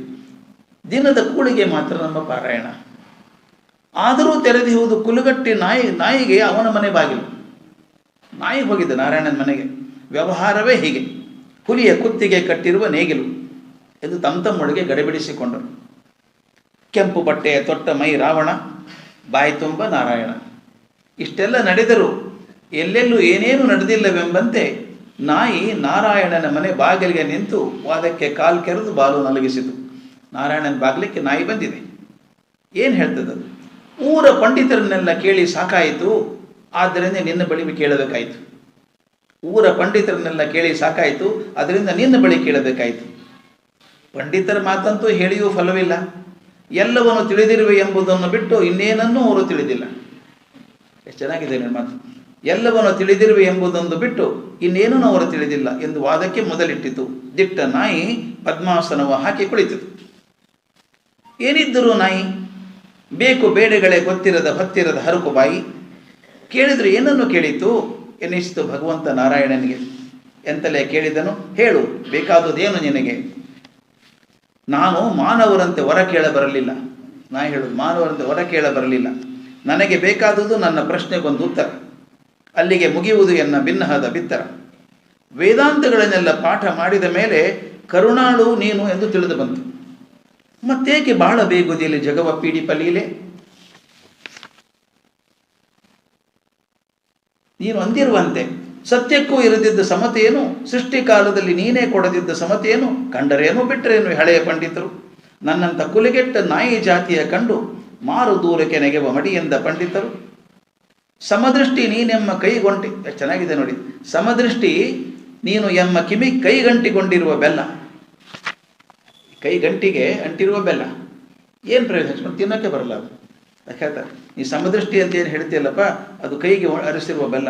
ನೀನು ನಮ್ಮೆಲ್ಲರನ್ನು ಹುಟ್ಟಿಸಿದ ತಂದೆ, ಅದಕ್ಕೆಂದ ನಿನ್ನ ಬಳಿ ಕೇಳ ಬಂದೆ. ವಿಜ್ಞಾನ ವೇದಾಂತಗಳು ಪಾರು ಕಾಣದಿಹ ಏರು ಪೇರುಗಳಿಗೆ ಏನರ್ಥ ತಂದೆ? ಯೋಗ ನಿದ್ರೆಯ ಕಣ್ಣನ್ನರಸಿ ಮೂಗಿನ ನೇರಕ್ಕೆ ಬೆರಳನ್ನೇರಿಸಿ ಉತ್ತರಿಸಿದನು ಆ ನಾರಾಯಣ. ಯಾರೂ ಮಾಡದ, ಯಾರೂ ನೋಡದ ಗಣಿತಶಾಸ್ತ್ರ ಒಂದಿದೆ. ಅದರ ಲೆಕ್ಕಾಚಾರದಂತೆ ಜಗವು ನಡೆಯದಿರೆ. ಯಾರೂ ಹಾಡದ, ಯಾರೂ ಕೇಳದ ಸಂಗೀತ ರಸ ಹೊಂದಿದೆ. ಅದರ ತಾಳಕ್ಕೆ ಸರಿಯಾಗಿ ನನ್ನ ನಡೆ ಸಾಗಿದೆ. ಅದರೊಳಗಿನ ಆನಂದ, ಅದುವೇ ಸೃಷ್ಟಿಯ ಚಂದ. ಶಾಸ್ತ್ರ ಮರ್ಮವನ್ನರಿತು ಸೃಷ್ಟಿ ಗರ್ಭದ ಕುರಿತು ನೀನು ಕೇಳುವುದು ನಾನು ಹೇಳುವುದು ಎರಡೂ ಚೆನ್ನಲ್ಲ. ತಿಳಿದರೆ ಕೆಲವಷ್ಟು ತಿಳಿದರೆ ಪಸಂದ, ಇನ್ನು ತಿಳಿಯದೇ ಹೋದರೆ ಇನ್ನೂ ಚಂದ. ನಾಯಿ ಗುಣಗುಣಿಸುತ್ತಾ ಮರಳಿ ಬಂತು. ಮಡಿ ಅಧಿದೇವತೆಗೆ ಬವಳಿ ಬಂತು. ಅತ್ತ ನಾರಾಯಣನ ಮಡಿ ಹೆಂಗಸು, ನಾರಾಯಣನ ಮನೆಯ ಮಡಿ ಹೆಂಗಸು ನಾಯಿ ಮುಟ್ಟಿದ ನೆಲದ ಪರಮಾಣುಗಳ ಕೂಡ ಸೆಗಣಿ ನೀರನ್ನು ಚೆಲ್ಲಿ ಮಡಿ ಮಾಡಿತು. ಯೋಗ ನಿದ್ರೆಯ ನೆವದಿ ಕಣ್ಮುಚ್ಚಿ ಕುಳಿತಿರುವ ನಾರಾಯಣನ ಮುಖದಿ ಮುಗುಳೊಂದು ಮೂಡಿತು. ಸ್ವರ್ಗಲೋಕದ ಹಕ್ಕಿ ಸಾಮವನ್ನು ಹಾಡಿತು. ಸಾಮವೇದ ಹಾಡಿತು. ಹೇಳ್ತಾರೆ, ಉಪನಿಷತ್ತಿನ ನಾಯಿ ಸಾಮಗಾನ ಕಲ್ಪನಾ ವಿಲಾಸದಿಂದ ಬಂದದ್ದು ಅಂತ. ಇನ್ನು ಕ್ವಶನ್ ಆನ್ಸರ್ಸ್ ಇದೆಯಾ?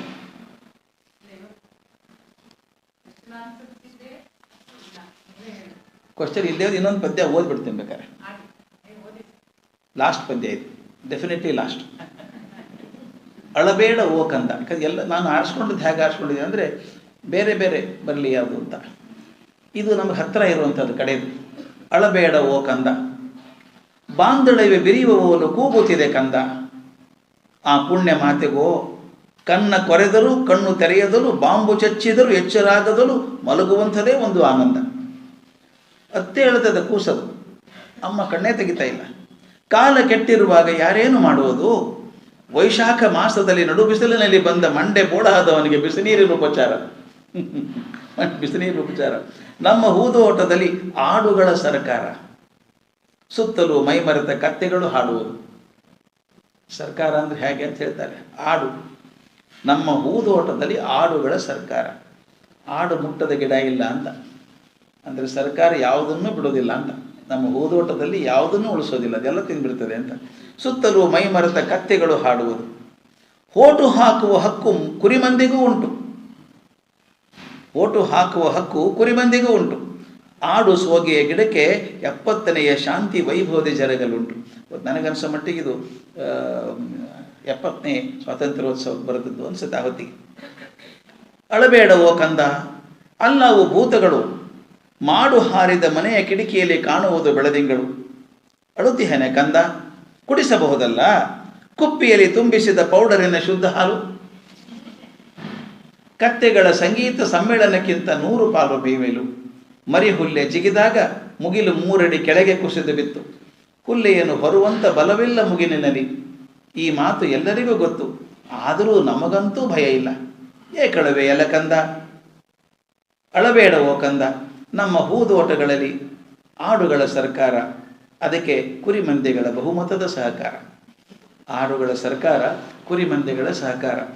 ಇದು ಎಲ್ಲ ಭಾಗಗಳ ಬಗ್ಗೆ ಜೀವನದ ನಮ್ಮದು ಡೆಮೋಕ್ರಸಿ ಆಗ್ಬೋದು, ಗಾಂಧಿ ಆಗ್ಬೋದು, ನಾವು ನೋಡುವಂಥ ದೃಷ್ಟಿ ಆಗ್ಬೋದು, ಹರಿದ್ವಾರದ ಗಂಗೆ ಆಗ್ಬೋದು, ನಾವು ಸಂಪ್ರದಾಯದ ಹಾಡುಗಳನ್ನು ನೋಡೋದಾಗಲಿ, ನವ್ಯ ಕವಿತೆಗಳು ನೋಡೋದಾಗಲಿ ಹೇಗೆ ಅಂತ ಅನ್ನೋದು ಬೇರೆ ಬೇರೆ ದೃಷ್ಟಿಗಳು ಸಿಗಲಿ ಅಂತ ಕೆಲವು ಆರಿಸ್ಕೊಂಡಿದ್ದೆ. ಆದರೆ ಅವ್ರು ಹೇಳಿದ್ದಾರೆ ಹೇಳದೇ ಉಳಿದದ್ದು ಮತ್ತು ಇತರ ಕವನಗಳು ಅಂತ. ಈಗ ನಾವು ಹೇಳದೇ ಬಿಟ್ಟಂಥ ಕವನಗಳು ತುಂಬ ಇದ್ದಾವೆ ಇದರೊಳಗೆ. ಅದನ್ನು ಈ ಪುಸ್ತಕ ಓದಬೇಕು, ಇದನ್ನು ದಯವಿಟ್ಟು ಓದಿ. ಆ ಓದಿ ಒಂದೇ ಸಲ ಓದೋದಲ್ಲ, ಹುಚ್ಚಿಡಿಸ್ತಾ ಇವು. ಒಂದು ಕವನ ಓದಿ ಕಣ್ಣು ಮುಚ್ಚಿ ಇನ್ನೇನು ಅರ್ಥ ಇದೆ ಇದಕ್ಕೆ ಅಂತಂದಾಗ ಎಷ್ಟು ಅರ್ಥ ಹೆಚ್ಚು ಹೊಳಿತದೋ ಅಷ್ಟು ಸಂತೋಷ ನಮಗೆ.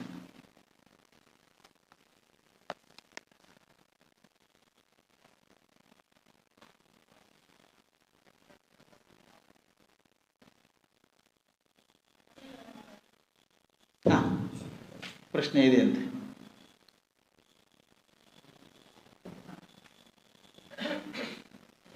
ಈ ಹೇಳದೆ ಉಳಿದದ್ದರ ಬಗ್ಗೆ ಕೇಳದೆ ಉಳಿದ ಒಂದು ಪ್ರಶ್ನೆ ಇದೆ ನನಗೆ.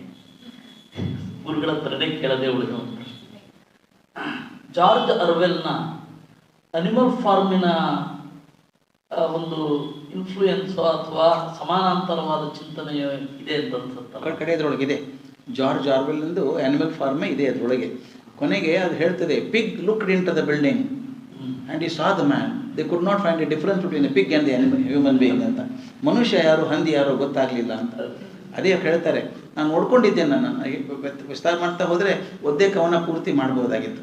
ಆದರೆ ಬೇಡ, ರುಚಿ ಹಚ್ಚೋ ಕೆಲಸ ನಮ್ಮದು. ಅದೇ ನಾನು ಚಕ್ಲಿ ಕೊಡಂಬಿ ಇಲ್ಲಿ ಭಾಳ ಇನ್ನು ಹೇಳ್ತೀನಲ್ಲ, ಹರಿದ್ವಾರದ ಗಂಗೆನೇ ಎಷ್ಟು ಚೆಂದ ಇದೆ ಅದು ಅರ್ಥ. ಅದರೊಳಗೆ ಒಂದೊಂದು ಸಾಲಿಗೆ ಎಷ್ಟು ಅರ್ಥ ಇದೆ. ಇವು ಅದಕ್ಕೆ ಹೇಳ್ತಾರೆ ನವ್ಯ ಕವಿತೆ ಇಂಟ್ರೊಡಕ್ಷನ್ ಕೊಟ್ಟಿದ್ದಾರೆ ಅವರು.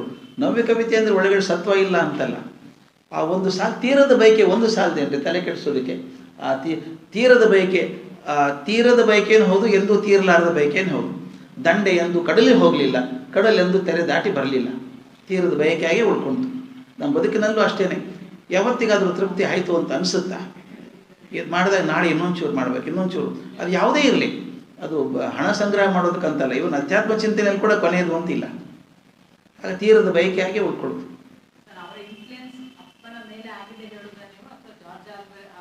ಅಲ್ಲ, ಬಹುಶಃ ಆರ್ವೆಲ್ ಸ್ವಲ್ಪ ಛಾಯೆ ಇದೆ, ಖಂಡಿತ ಛಾಯೆ. ಅದು ಓದಿರ್ತಾರಲ್ಲ. ಇನ್ನೊಂದು ಹೀಗಿದೆ, ನಾವು ಎಲ್ಲರೂ ಏನೇನೋ ಓದಿರ್ತೀವಲ್ಲ, ಗೊತ್ತಿಲ್ಲದ ಹಾಗೆ ಯಾವುದೋ ಕೃತಿಯಲ್ಲಿ ಬಂದ್ಬಿಡ್ತೇವೆ, ಗೊತ್ತಿಲ್ಲದ ಹಾಗೆ ಬಂದ್ಬಿಡ್ತೇವೆ.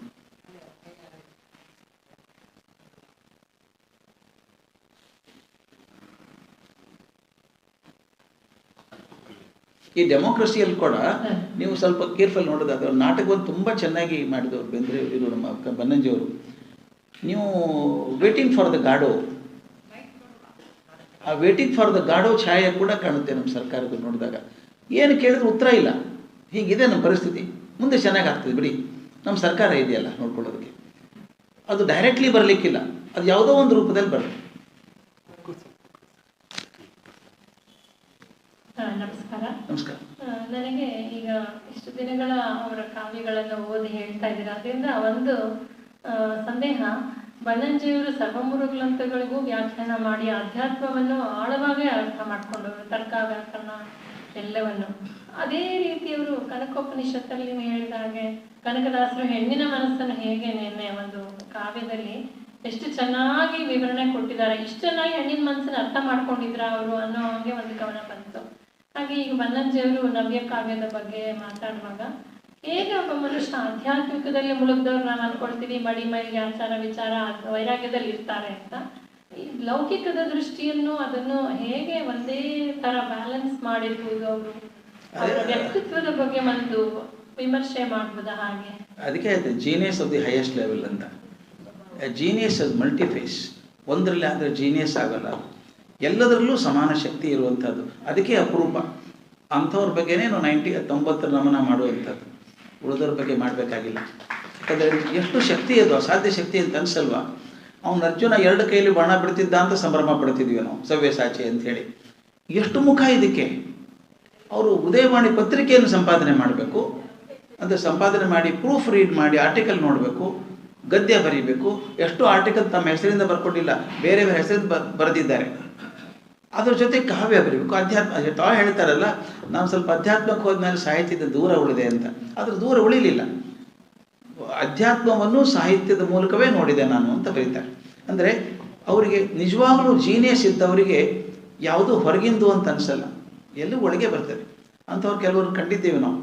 ಅಂದರೆ ಇದು ನೋಡಿದ್ರೆ ಹೌದಾ, ಇದು ಹಿಂಗೆ ಮಾಡ್ತಾರಾ, ಇದು ಬರುತ್ತಾ ಇವರಿಗೆ, ಅದು ಬರುತ್ತಾ ಇವರಿಗೆ ಅಂತಂದಾಗ ಅದು ಮನುಷ್ಯನ ability. Realizing the potential is the greatest success of life, and very, very few people achieve that success. Achieving highest level in all facets of life, very difficult.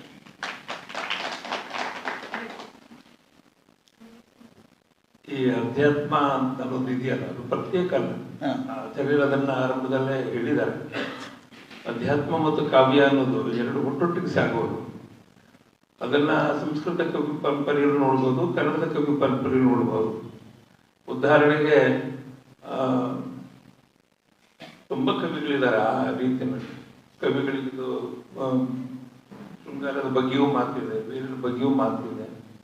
ಅಧ್ಯಾತ್ಮಗಳಿಗಿದು ಯಾರು ಬೇಕು ಅಂತ ಆ ಪರಂಪರೆ ಅದನ್ನ 2 ಒಟ್ಟೊಟ್ಟಿಗೆ ಇರೋದಲ್ಲ, ಅದನ್ನ 2 ಬೇರೆ ಬೇರೆ ಅಲ್ಲ. ಅದು ಈಗ ಕಾವ್ಯದ ಒಳಗಡೆ ಅಧ್ಯಾತ್ಮವನ್ನ ಹೇಗೆ ನೀನು ಪ್ರಕಟಪಡಿಸ್ತೀಯ ಅನ್ನೋದು ಒಂದು ದೊಡ್ಡ ಸವಾಲು. ಏಕೆಂದ್ರೆ ಶೃಂಗಾರದಿಂದ ಆರಂಭ ಆಗಿ ಕರುಣದಲ್ಲಿ ನಿಂತ್ಕೊಳ್ಳುತ್ತದೆ ಮತ್ತು ಕೊನೆಯಲ್ಲಿ ಶಾಂತಕ್ಕೆ ಬರುತ್ತದೆ.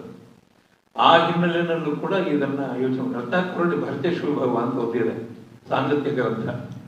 ಅವನು ಹೇಳ್ತಾನೆ, ಅಧ್ಯಾತ್ಮ ನಿಶ್ಚಿತ ಪ್ರಯೋಜನವೇ, ನನಗೆ ಅಧ್ಯಾತ್ಮ ಅದು ನಿಶ್ಚಿತ, ಅದೇ ಪ್ರಯೋಜನ.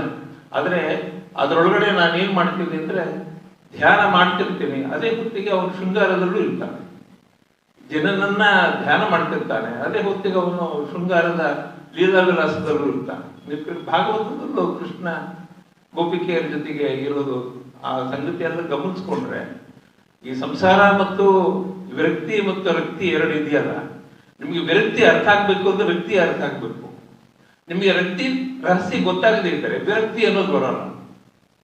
ಸ್ವಲ್ಪ ಅದನ್ನು ಯೋಚನೆ ಮಾಡಿದ್ರೆ ವಿರಾಗಕ್ಕೆ ಹೋಗ್ಬೇಕಾದ್ರೆ ರಾಗ ಇರಬೇಕು. ನೀವು ರಾಗದಿಂದ ವಿರಾಗಕ್ಕೆ ಹೋಗ್ತೀರಿ. ರಾಗ ಗೊತ್ತಿಲ್ಲದೇನೆ ವಿರಾಗದ ಸ್ವಾರಸ್ಯ ಏನು ತಿಳಿದಿದ್ದು. ಇದು ನಮ್ಮ ಕನ್ನಡ ಪರಂಪರೆ ಮತ್ತು ಸಂಸ್ಕೃತ ಕಾವ್ಯ ಪರಂಪರೆಗಳಲ್ಲಿ ಇದರ 2ನ್ನೂ ಬೆಸೆಯೋ ಕ್ರಮ ಇದೆಯಲ್ಲ, ಅದು ಬೆಸೆಯೋದು ಮತ್ತು ಅದನ್ನ 2ನ್ನೂ ಇಜ್ಜೋಡಾಗಿ ನೋಡೋದು. ಏನ್ ಹೇಳಿ, ಇಜ್ಜೋಡು ಒಂದಾಗಿ ನೋಡಿದಾಗ ಗೊತ್ತಾಗಲ್ಲ, ಅದು 2ನ್ನು ಬೆಸೆದಾಗ ಮಾತ್ರ ಗೊತ್ತಾಗೋದು. ಅದಕ್ಕಾಗಿ ಕಾಳಿದಾಸ ಹೇಳಿದ್ರು, ಶಬ್ದ ಮತ್ತು ಅರ್ಥಕ್ಕೆ ಸಂಬಂಧಪಟ್ಟ ಹಾಗೆ ಅಲ್ಲಿ ದ್ವಿವಚನ ಹೇಳುವಾಗ ಪಾರ್ವತಿ ಪರಮೇಶ್ವರ ಅಂತ ಹೇಳ್ತಿರೋದು ಅದೇ ಅರ್ಥದಲ್ಲಿ. ಅದು ಅವ್ರಿಗೆ ಅಲ್ಲ, ಸ್ವಲ್ಪ ಸ್ಪಷ್ಟನೆಗಾಗಿ correct. ಗುರುಗಾರಾವ್ ಹೇಳ್ತಿದಾರಲ್ಲ ಅದು. ನನಗೂ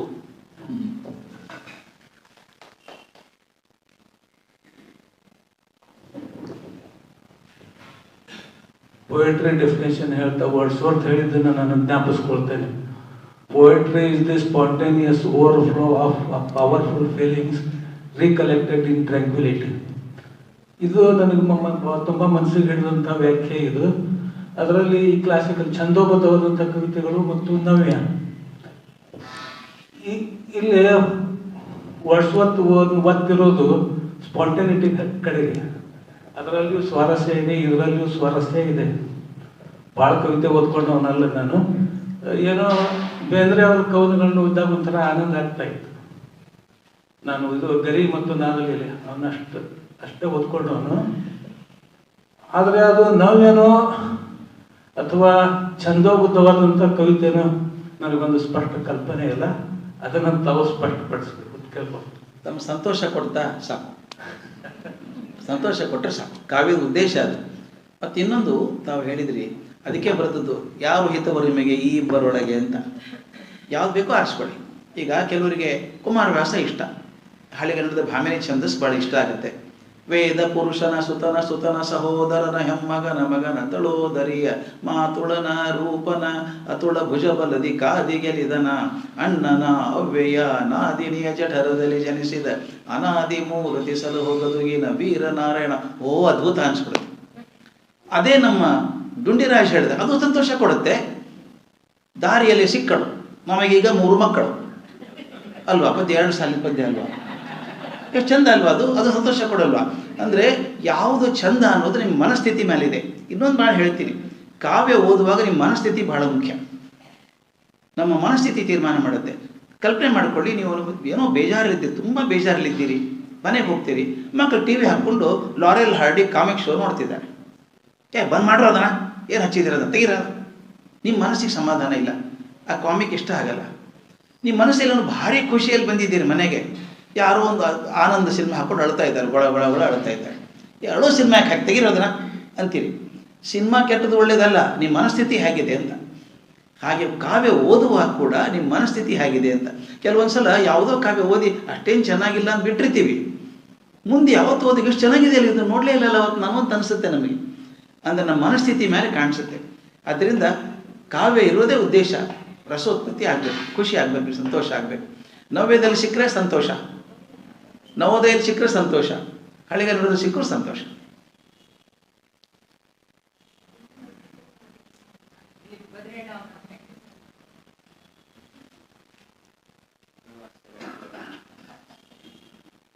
ನಮಸ್ಕಾರ. ನಿಮ್ಮ ಆಚಾರ್ಯರ ಒಡನಾಟದ ಬಗ್ಗೆ ಎಲ್ರಿಗೂ ಇಂಟ್ರೆಸ್ಟ್. ನಾಳೆ ಇದೆಯಲ್ಲ, ನಾಳೆ ಇದೆಯಲ್ಲ, ಅದೇ ಉದ್ದೇಶ. ಅವ್ರು ಮೊದಲೇ ಸಲ ನೋಡಿದ್ದಾಗ ಹೇಳ್ತೀನಿ ನಾನು ವಚನ. ನನ್ನ ಸಂತೋಷ ಅಂದರೆ ಕಾವ್ಯ ಓದಿ ಎಷ್ಟೊಂದು ಪ್ರಶ್ನೆ ಬರುತ್ತಲ್ಲ ಅಂತ ಸಂತೋಷ ಆಯಿತು.